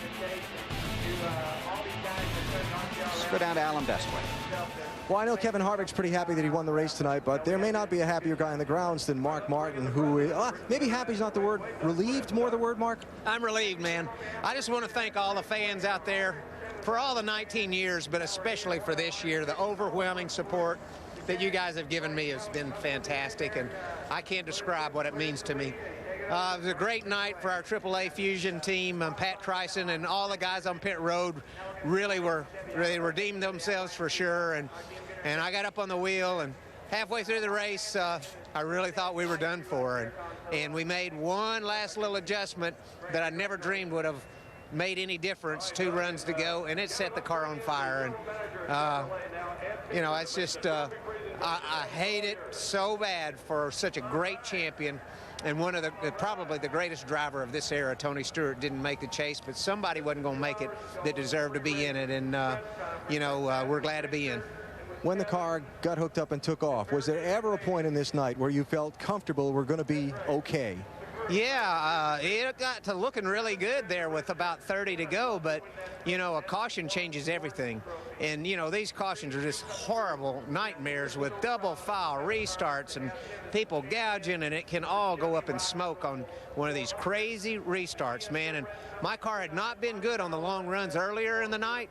And that last run, it kept getting better and better and better. And it was like, man, this is perfect. If it'll go green all the way, it's going to be like falling off a log. And, you know, heck, we were fixing to get Junior in another lap or 2. Our car was really good at the end of the race. And I just want to thank Jack and our team and our sponsors, Pennzoil and Kraft, and all the folks that have supported us. We're in, and I promise I'm going to have fun the last 10 races. This has been stressful leading up to this point, hasn't it? It's been awful. It's been awful. I've been everything but sick, and maybe even sick for about 6 weeks now. I wanted it that bad, and you know, we've had some tough times, and there's been a lot of pressure, and we stepped up to the plate tonight and got it done. And you know, we might you know, really put on a charge and make this thing exciting, and we might not, but we're in it, and I'm proud of that. 16 of the last 19 years in that 6 car, we've been in the top 10, and I'm proud of that record. 5th place tonight, Mark Martin. He is in the chase for the Nextel Cup. Matt. Stressful night for Jeff Gordon, but his teammate Jimmy Johnson, you'd already locked yourself in, and especially the way your night went, that had to be such a huge thing for you and this team. Yeah, it was. Tonight it was just a bad night for us. I think we had a car to run the top 15, top 10, but we had some problems on pit road getting trapped into our stall. The 49 kept coming in late, and I got trapped in my stall and had some issues with that. And I wasn't fast enough to really run away from the leaders, and before I knew it, they were to me, and I held them off a couple times and finally got down a lap. But I run into twice and spun out, and then I ran into the back of the 66, just a mistake on my part, and I know he was upset and mad, but hopefully, you know, tomorrow I can get a hold of him and get it straightened out. But just a tough night of racing. Like I said, I got spun out twice, and I spun someone else out and got trapped in the pits twice, and we just couldn't get any luck and get anything going tonight. You've been waiting so long to finally get here. The chase is now beginning. Now you can really go game on. Yeah, it is, and it's going to be a really interesting chase, I think. We got 10 great teams, 10 great drivers, and I'm really looking at it as, you know, I got 10 races to beat 10 guys, and just focus on those 10 guys and have some fun out there. I've got a great race team. I couldn't be more proud of what they've done all year long. We've grown, we've matured, we've really shown a lot of strength, and I'm very proud of this Lowe's race team and look forward to the chase. 5th twice, 2nd twice. When you're looking ahead to the next 10 races, though, what are some places that you feel like maybe are some concerns or highlights on your schedule where you feel like you guys need to step it up? I think the chase is good for the 48 team. I think the one wild card race that I always worry about would be Talladega. So hopefully we can get out of that race clean. I would say New Hampshire and Phoenix might be the weaker tracks for us, but everything else really works good for the 48 team. I can't wait to get to Martinsville. You know, it's a tough track on some guys. It's really good for myself, and I know for the 24. So you know, at the end of the year, we just need a Hendrick car and to be a champion. Hopefully it's a 48. And the good news, you're only 5 points out of first. I know, that's the best thing that's happened to me all night long, so I'm looking forward to it. Jimmy Johnson starts the chase, 2nd in the championship standings. Thanks, Matt. Jimmy Johnson hoping to chase down his first Nextel Cup championship in the 2006 season. Tonight's Chase for the Nextel Cup preview show is brought to you by Team Chevy. 25 of the last 34 NASCAR manufacturers championships and counting. Chevy, an American revolution. And by Budweiser, the official beer of NASCAR. This is Budweiser. This is beer.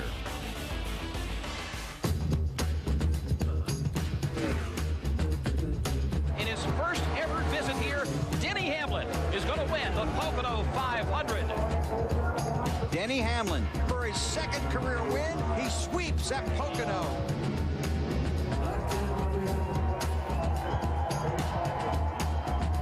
What a season for Denny Hamlin, and now he gets to chase the championship. Dave? And with the young man right now, okay, this started out as a pretty good night on the pole, and then around lap 250 or so, what were you thinking? Oh, man, my heart just dropped, you know, to have that motor problem again. You know, I've had it at Phoenix, I had it at Indy, and I was just like, I knew this was going to happen. I knew I was going to have a mechanical failure, and but it was just something we couldn't help. You know, a piece of rubber flew up and got under the headers, and then burnt the spark plug wire all the way through. So 7 cylinders, finished at 15th, and moved up in points. That's, you know, it's still a great day for us. So the wires were located okay, but when you get some kindling under there, that's what the problem is. Yeah, when you light a torch under them, and they don't work too well. So yeah, it's just you know, it was one of those bad luck, good luck days, and you know, it's finally over with now, and we get to go out and celebrate and enjoy the rest of the year. I'm asking your mother to join us, because let's take a look at those good luck charms one time here, Mary Lou. Come on in. Yep, see, there they are, ladies and gentlemen, still crossed. you know she does this, right? All the time. She has for the last 2 years. She wakes up on race morning, she crosses them, she eats breakfast, lunch, and dinner with her fork, with her fingers crossed. So it's really great that I got a family that's so supportive, and it's been a long road to get here, but now we're in the chase for next Cup. And Dennis, your dad, said that he had to look down for about 150 laps, so you know he was nervous too. Yeah, I was really concerned about the car. The thing about it is once we realized it was just a plug wire, it wasn't some internal that was going to end up breaking the car permanently, I was a little bit more at ease. And we still were able to keep up pretty good even on 7 cylinders. But I would have loved to run better in front of my hometown crowd. But to be in the chase in front of them is great. You are a rookie in this series. You have a chance to run for the championship now. What do you think of that? I don't know whether we were predicted to be here or not, but the thing of it is we got here by running solid and running good. And, I feel like we're as strong as contender as anybody is. I mean, we run consistently in top 10 every week, seems like. And, Mike and the guys just do a great job. The team's gelling great, and, we're having a lot of fun doing this. We're not stressing ourselves over it. But now that the pressure is off, we can go out and we can have fun because, at worst, we're going to end up 10th, so we're going to go for the Hail Mary, try to win this championship. And Dennis, I know your son has told us before how much you all have given up over the years to help him be successful. What do you think now about him with this shot to be champ? Well, I'll tell you, it wouldn't have mattered to me if you took the fame away, race cars away, money away. I'm so proud of the young man he's grown up to be, and what father could ask for anything more than what he is? I mean, I'm so proud of him, I just don't know what to say. They just don't make many of them like this. And what do you think? Well, what do you think about that helping you along with the development? We had a lot of struggles as a family and a lot of arguments, and there's been a lot of tears shed over, how we're figuring out how we're going to get to a racetrack every single weekend. And, it's not just my parents. It goes all the way down to Jim Dean and guys like Ron Roberts and different people that's helped me throughout my career when, I just needed $5, to help me get going. And, this chase is about them. It's not all about me. Something else for you to think about. A mentor and a teammate did not make the chase. That's so disappointing to me. I don't even know what to say because, I know Tony was part of this last year and he's the Cup champion. I was going to, see what we could do to help each other throughout this chase. And, it's very unfortunate they didn't get to, be a part of this. But I'll continue to be, he'll continue to be a mentor of mine and one of the guys that I really look up to. Denny Hamlin grew up about 10 miles from here. He has raced his way into the chase, and he will contend for the championship. Marty? I'm not sure, Dave, if the smile on Dale Earnhardt Jr.'s face or the fact that he made the chase because of the fact he made the chase or because of the fact this race is over, because you had your hands full and were exhausted by your own admission for those last few laps. How did you hang on to that race car with just front brakes? Well, we lost the rear brakes. We had a seal or something go out and burn the front brakes up with about 30 to go. So we was lifting at the flag stand just praying to get in the corner and get there without wrecking. So I don't know. Tony Jr. was letting me know what was going on with the points, so I kind of knew what I needed to do and where I needed to finish, and I could take it kind of easy. I didn't want to run the front brakes so hot the rotors flew off of it. So we just got lucky. We had a real fast car though. Aside from all that trouble, we had a top 5 car, and I'm real grateful for the effort my guys gave me this weekend to give me that kind of car. You didn't believe him. You kept saying, "Are you sure I'm okay?" And once you kept asking. Well, I got, they got all this stuff to look at and all these notes and whatnot. And I'm sitting in there with nothing but a steering wheel. So yeah, it's a little frustrating inside the car when you ain't real sure. But I got to reiterate, man, my guys have given me such a great effort this year, especially the last several weeks. That's the kind of team we are to run in the top 5 and places like that. I mean, we've had some bad luck, but we're a great race team. I'm really, really proud of my team. Last year you sat and watched everybody try and win a championship without you participating. Has this team matured enough to win a championship? Yeah, the guys that we got on our team have a lot of experience, and they've been on a lot of different scenarios with different teams and whatnot. They've got a lot of experience to take us all the way and win the championship this year. Tony Jr. is one of the best in the garage as far as crew chief goes, so I couldn't ask for a better group. I think I can wheel it as a race car driver that package should be able to do it. We just need to make sure, again, the only thing that I'm curious about or concerned with is just the intangible things, the things that are out of your control that you can't control yourself, like wrecks and being involved in wrecks and mechanical failures and stuff like that. You guys feel like you're peaking at the right time? Well, we're all. I would like to think we are, but that would be saying we're not all around great race team. I think we're all around great race team. We just had some bad luck throughout the season. And when we make failures and mistakes, we realize what we should have done differently. That was the difference in 2 or 3 years ago. We'd make mistakes and failures and not know what we did wrong and how to fix it. So we're a great race team, and I'm really proud of these guys. I wouldn't want to go into this chase with anybody else's team in the top 10. I got a great group, and we're ready to get after it. You told me 2 weeks ago, if we get in, we can win the championship. Is that because of the way the tracks lay out, or because of the chemistry you guys have going right now? Well, the tracks are good for us. We're concerned with Homestead. Obviously, going into the last race of the season, if you have a chance to win a championship, you're going to be concerned about that track. But we haven't run good there in a while.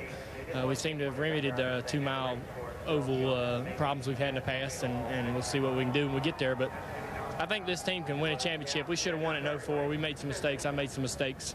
It rests solely on our shoulders why we didn't win that championship then. Last year was a totally different book, totally different story. And we're back again writing the one we wrote in 04, and hopefully it'll work out for us this year. Real quick, Steve Mill gave you somewhat of a speech before you left, before he left, you and Tony Eury Jr. What did he say?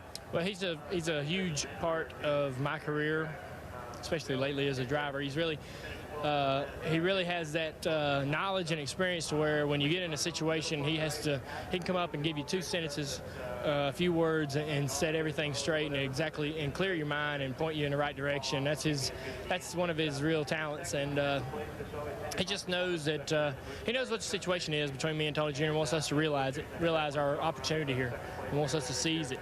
And I don't think that, I love Tony Jr. and we're a great combination, but, every person on this team, Steve Mill included, is a vital asset. And without any one of them, we're not in the chase. So, he's a big part of motivating us and keeping us grounded and focused. Bill Dale Earnhardt Jr. survives Richmond, now 6th in the championship standings. Thanks, Marty. Dale Earnhardt Jr. and Jeff Gordon, 2 guys that missed the chase a year ago, are in it in 2006. Well, you make the chase, and guess what? Party starts right away. Earnhardt Jr. made sure the coolers were on standby so they could celebrate his appearance in the 2006 chase for the Nextel Cup Championship. Let's go down to Alan Bestway. And let's talk to the man who will lead the championship when the chase starts next weekend at New Hampshire International Speedway. That'll be Matt Kenseth. Your lead will only be 5 points, but how important were those 5 points to you to get a hold of tonight? It's important. I think it's cool to go in as the leader. I think every point counts. If you're the leader, you got good encouragement to try to stay there. So I'm really proud of Robbie and Chip and everybody that builds these cars and pits them here on Saturdays and Sundays. They've been doing a great job. We've been in position to win a lot of races, and we got 10 more weeks to go. So hopefully we can keep it up and keep up the hard work and keep our performance up. You've talked a lot about momentum over the last couple of months. You've wanted it going into the chase. We're there. Do you have it? I hope so. Obviously, we had a couple good weeks, Michigan and Bristol, and last week we were probably capable of running 3rd or so, and with all the pit stops, then finished 7th. And we're pretty darn good on pit road. Tonight we were off a little bit. We had the car off a little. We're off a little on pit road, so it was just a little bit of an off night for us. So I'm sure we got a good short track car sitting home for Loud. I'm sure that'll run a little better than this one, and I'm sure we'll be ready to get him on pit road too. So I'm looking forward to next week. I'm looking forward to getting it started and going after it. Matt did finish 8th tonight. When you look at the 10 races coming up, is there a particular type of track or a track that you look at as a strength and you must capitalize on? And is there one that you look at as a weakness that you are leery about? Not really. I mean, there's certain tracks you like better than others and you usually perform better than others. But, I remember the first year when I looked at it, I was like, oh, man, that's going to be a bad track for us. That's going to be a great one. And, we went to the great one and finished terrible and went to the bad one and finished okay. So, I mean, you just never know what's going to happen. But, it feels like Martinsville's always kind of a weak place for me. But in the spring, we were running, 9th or 10th or 11th somewhere in there when we had some brake problems and dropped out. So, you never know. You got to do your job every week and you got to keep working at it and just do the best you can every week. People would like to look at the chase from the outside and say, well, there must be a lot of tension, a lot of nerves, and so on. You've been locked in to the chase for a couple of weeks now, so you haven't dealt with this. But what about next week and for 10 weeks? Is it a nervous, stressful time for you? It all depends how you're doing and what's going on. I mean, I think part of the key to being successful in it is not to be a nervous time and just do things like we've been doing all year. You know, take it one race at a time, do the best you can. And if you do that, you can't really do anything, control the points anyway. You know, if you go out every week and run the best you can, try to lead lap, if you can get them points, try to finish as far toward the front as you can, the points will just kind of add up or subtract or do whatever, you know, by themselves. So I'm going to try the best we can not to get worked up about it, just go each and every week and do the job that we've been doing all year. All right, we'll wish you well in these 10 races upcoming. All right, thanks a lot. Looking forward to it. Matt Kenseth will lead the championship going to New Hampshire next weekend. Matt? Jeff Burton scored a top 10. That's all he needed to lock himself in. First off, a little bump and run by Matt Kenseth, and now we're getting accosted by Kyle Busch in a little water fight, the Chevy boys. First off, you just looked at the points on the screen. You were surprised at how close it was. You know, I wasn't surprised because I knew coming in here how close it was, but it's amazing to me how close it is. I mean, it's just such a great example of how this formula works. You know, NASCAR does such a great job of making the rules, and I mean, it had to be great TV tonight trying to figure out who was going to be in the chase, and it's just amazing that many people can be within that many points. And I asked you moments ago, I said, okay, let's look at the chase, and what did you tell me about the race that's after New Hampshire? I don't even know where it is. But that's you know, that's kind of how I am. I'm one race at a time, and unless we go somewhere and test, I pay attention to the race we're going to in the next race. But I really don't know where we're going. We go after New Hampshire, but I know, you know, the position I'm in now with this team is that I don't have to worry about it. I know Scott and all those guys, they're working and they're doing everything they can to make sure we're prepared, and it's you know, that's been a huge part of why we're better. The past 2 years, the first race in the chase in New Hampshire set the tone for a lot of guys. First year, Jeremy Mayfield and Tony Stewart were involved in a crash. They never able to really recover. And then last year it happened with Kurt Busch.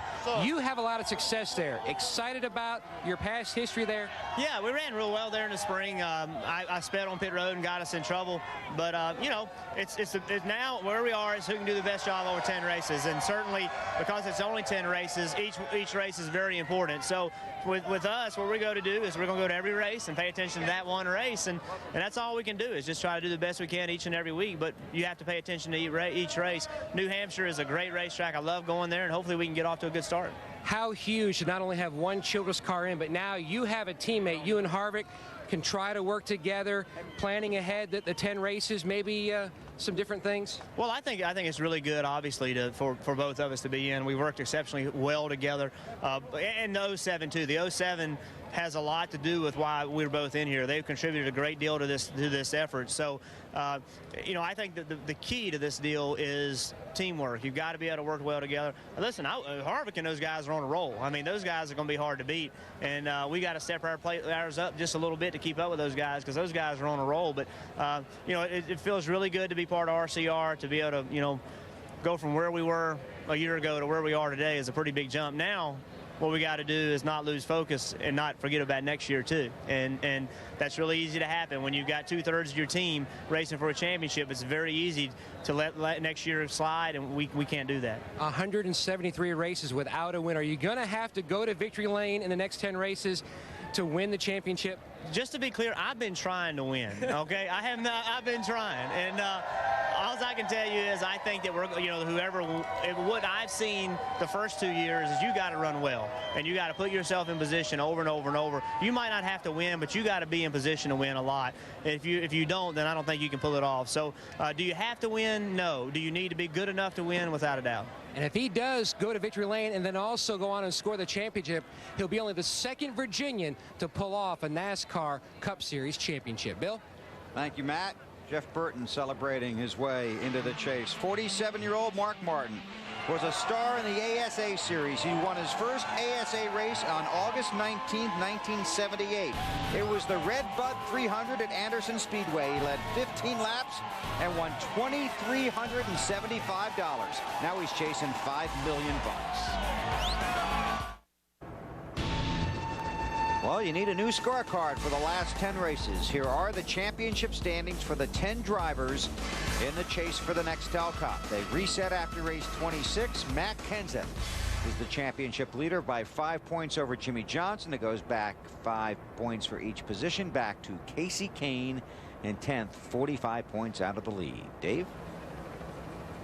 Hey, this is Kyle Busch down here on main stage, Richmond International Raceway, with all the excited Nextel fans over here. You got to keep going now. I'm going. Hang on. Why you got to interrupt? Anyways, Dave, how was it broadcasting this race? Was it good making all your broadcast stations and whatever else you guys have written down on your notepads? Yes, but I broke the first rule of broadcasting, which is never give someone else the mic. Okay. As far as you're concerned, not win the race tonight, but move yourself up in the chase. So weigh your odds here going into the chase now. Kyle Busch in the 5-car. I think they're pretty good, really. You know, there's 7 places that we tend to run really strong at, or we feel like we can run really strong at. And there's two races in there that we need to work on, Texas and Atlanta. We don't feel too strongly about those, but we feel like we can turn it around and try to run well there. And Talladega, that's just a crapshoot race for everybody. You know, you never know what's going to happen. So I'm gonna base this on being championship contenders. Of course, we have been all year. So why stop now? When one sits down and analyzes your gear, the word turnaround comes to one's mind as well. You kind of gave away races at Phoenix and at Charlotte, and after that something happened. You guys hit a switch or something, and you really finished out the rest of this year up to this point. What happened? I hit a switch, I guess. You know, I had a sit down with Mr. Hendrick and Mike Hilton as well too, and we had a decent talk about just the way life should be and the way life is in general. And it's not all about you. You know, you have to go out there and respect your fellow racers, and you want to be able to have not only friends out there, race against friends, and not have any enemies. So that was probably the biggest deal for me, and just realize that you can't win every race, you can't lead every lap. We tried here tonight, but obviously it didn't pay off. So we kept it in one piece. We were able to prevail, but you know, also I'm glad that those 25 points didn't come into any effect. You know, we couldn't, with 25 more points, we wouldn't have been any further up, and nobody would have passed us if we had any more. So that's pretty good. Kyle mentioning the penalty from the Charlotte race. How was it strapping into the race car after that? Was there a weight lifted off of you after you had those talks with Rick and with Mike? Not really, because I knew that if I slipped up one more time, I was gone. So it was a pretty big deal. But, you know, it's just you live and you learn, you know, and the only way for me to learn is to learn from my own mistakes, really. And it's tough having to make them. You know, you see other people make them, and you see what kind of trouble they get into and stuff like that. But I guess you just you don't really understand the severity of it until you do it yourself. So hate that that's the way it is for me. But you know, hopefully the rest of this year will turn out great, and we can go on and try to race for a championship with the rest of these 10 guys. Your brother was the first one to win the chase for the Nextel Cup.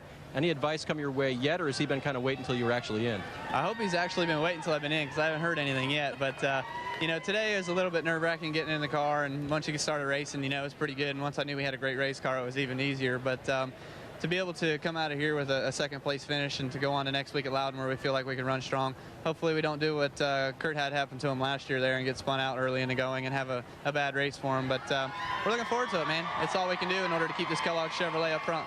What do you expect to hear from him? I mean, when he won the chase 2 years ago, what kinds of things did you hear from him, and what do you think might come your way from him? Pressure was the biggest thing, just the amount of pressure that he put on himself and all that kind of stuff there coming towards the end of the year, especially in Homestead. I mean, I couldn't imagine having a wheel fall off and then having to go through all those tribulations in order to come back and try to get a good run or a good solid finish. I think he finished 4th or 5th that race, so it's still pretty good for him. But all in all, the pressures and just the way everything is and the nerves the way they are and things like that, that's what I heard first off. So I'll be curious to see what else he has for me. And the advice combined with how you've been the second part of this season, think you can handle it? I think we can handle it. I think we're pretty good. You know, it's not only me, but it's the team in general. And I've got a very strong team.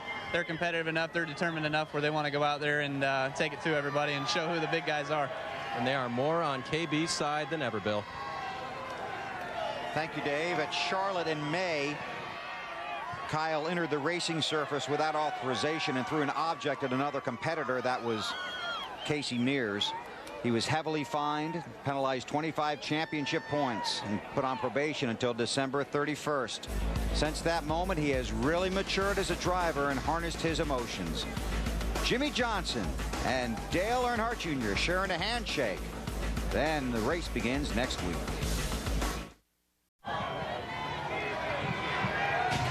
Our chase for the NASCAR Nextel Cup preview show continues. Let's go down to the main stage, and there's Matt.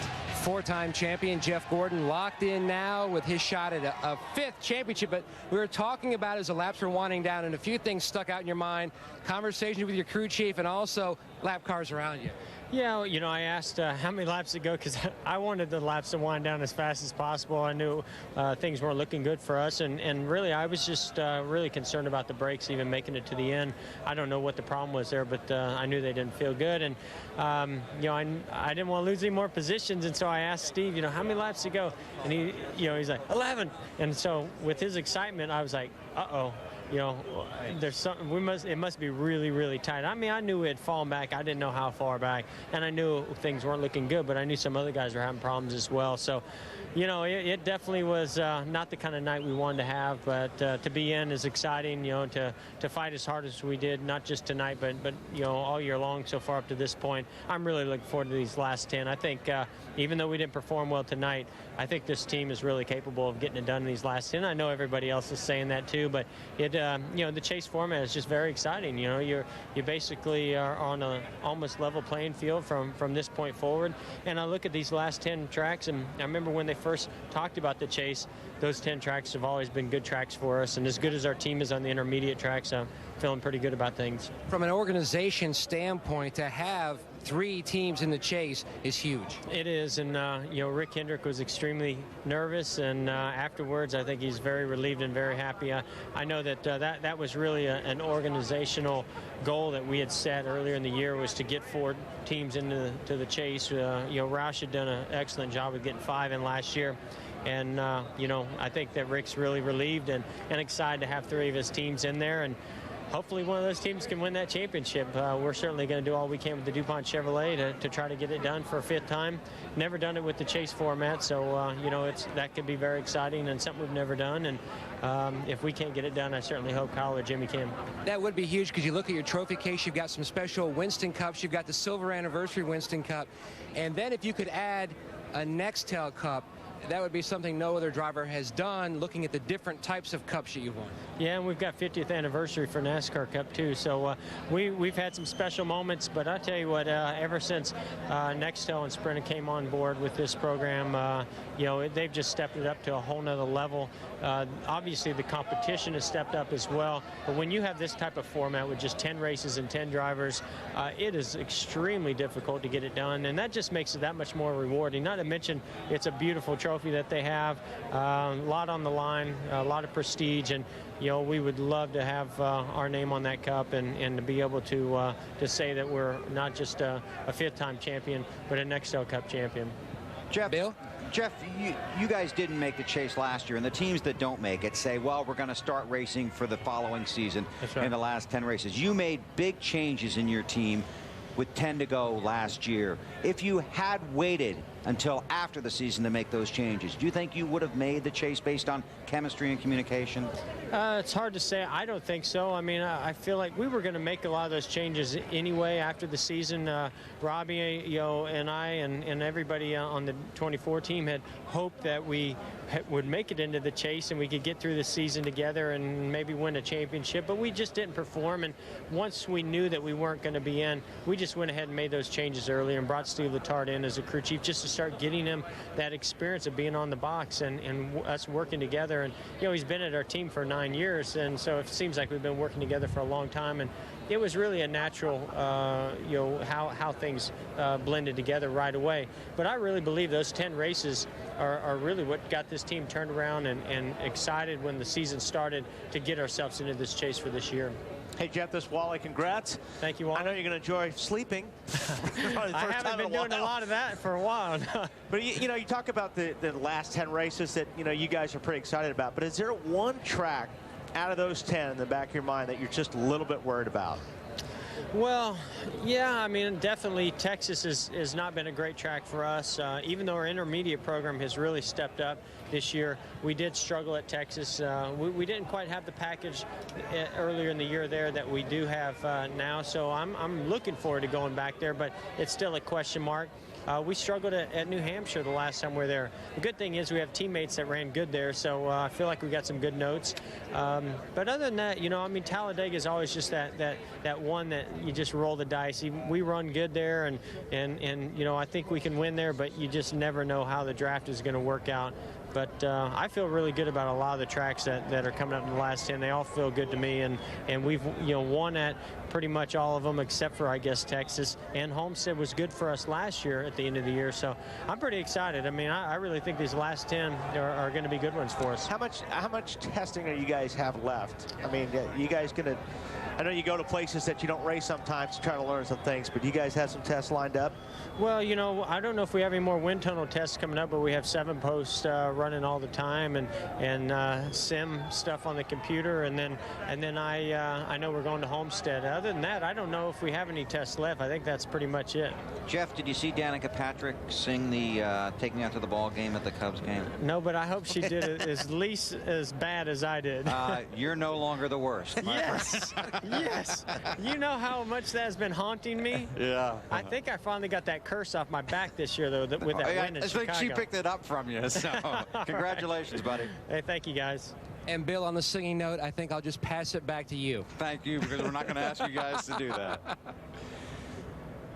Jeff Gordon back in the chase for the championship. Take a look at the breakdown. Jeff talked about Jack Roush getting 5 teams in a year ago. Rick Hendrick has 3 in this year. Richard Childress has a couple. Roush with 2. Dale Earnhardt from DEI. Denny Hamlin representing Joe Gibbs, and Casey Kane gets Ray Evernham back into the chase for the Nextel Cup. The 10 drivers chasing the championship in 2006. Back to Richmond in a moment. In the chase for the first time, along with Jeff Burton, Kyle Busch, Kevin Harvick, and Denny Hamlin, the first rookie to make the chase for the Nextel Cup. Let's go down to Alan. Casey just said, "Are you guys on the air?" I said, "Yeah, we're live." Casey, he's a growing boy. He's worked hard all night. He had to grab something to eat during the commercial break. I can't blame you. We talked to you earlier. You're in all week long, all month long. You've had to listen to, how can the guy with the most wins maybe not be in? What was that like for you? It was tough. I mean, to look at why we weren't in and look at all the different things that have happened. I mean, you look at a few different things, but then you always come down as a driver down to what you've done wrong. And I've lost just some points in those 2 weekends in a row, and that's what you see on TV, and that's what, as a driver, you feel like you screwed up. And I'm just proud that I made it, relieved, and pretty happy for my team. I mean, those guys have done an awesome job all season long. They kept me in there, and Kenny Francis is the man. He does a great job up on that box, and in practice, I knew we had a good car. He kept making it better, and I was pretty happy with those guys. Very quickly, can you win the championship? I think we have as much momentum going into that as Kevin Harvick, as Matt Kenseth, as anybody going in, and we definitely have the most wins, and we're not satisfied with that. We want more wins, and we want to be consistent in these final 10, and yeah, we have a shot at the championship. Good luck to you. All right, thank you. Casey Kane, he's in. Marty? Kevin Harvick has decided that his back hurts. He wants to sit down. I was going to let him throw some hats in the stands. You want to do that real quick? We don't have a whole lot of time. Let's see how his arm looks. Throw him quick. Not very good. How far can you get? Very good. All right. Your teammate says you're the man to beat. You're on a roll. Do you agree with that? Well, I think right now everything has gone really well, and we've been able to win 3 races this year. And momentum has a lot to do with what we do in our sport. Our guys are pumped up. We feel like we can win week in and week out, and if we can keep that momentum on our side, that's the most important thing to get through every week. Did this serve notice tonight? Dave Burns asked this question earlier to Todd. Did this serve notice that you guys are one of the ones to beat? Well, I think we have as good a chance as anybody. Our cars are running well. Our team is performing well. Our pit stops are good, so everything's going good. We feel like we have a good plan of different cars and the cars that we have raced mixed into the last 10 races here, and we're just going to lay the gas pedal down and go for it. Interview number, I think 4,000 or so, right, for you since the race was over? Yeah. Well, it's been a good night. Our GM Goodrich Chevrolet had the Bare Naked Ladies on it tonight, and to win the Chevy Rock and Roll 400 is pretty cool for us. And Kevin is done with interviews, Bill, and he's in the chase for the Nextel Cup. Thank you, Marty. Thank you, Kevin. Well done. Appreciate you hanging around. Matt Kenseth won both races at Bristol. Casey Kane won the Busch and Cup race at California. And Kevin Harvick won the Busch race and the Cup race at Richmond. Our post-race coverage continues in a moment. The Chase for the Cup preview show is brought to you by Team Chevy. 25 of the last 34 NASCAR manufacturers' championships and counting. Chevy, an American revolution. And by Nextel. Get closer to the NASCAR Nextel Cup Series with Nextel, only from Sprint. The chase begins from Loudon, New Hampshire next Sunday, and TNT is your home for all the drama. Our coverage begins at 12:30 Eastern Time with the Bank of America countdown to green. Next on TNT, the negotiator in the east and the fugitive out west. Big night here at Richmond sets the stage for the 2006 NASCAR Chase for the Nextel Cup. Kevin Harvick won the race. He's in. Kyle Busch is in. Been a big night, but plenty more excitement. Can Mark Martin get it? How about Johnson or Earnhardt? We'll see you in Loudon next week.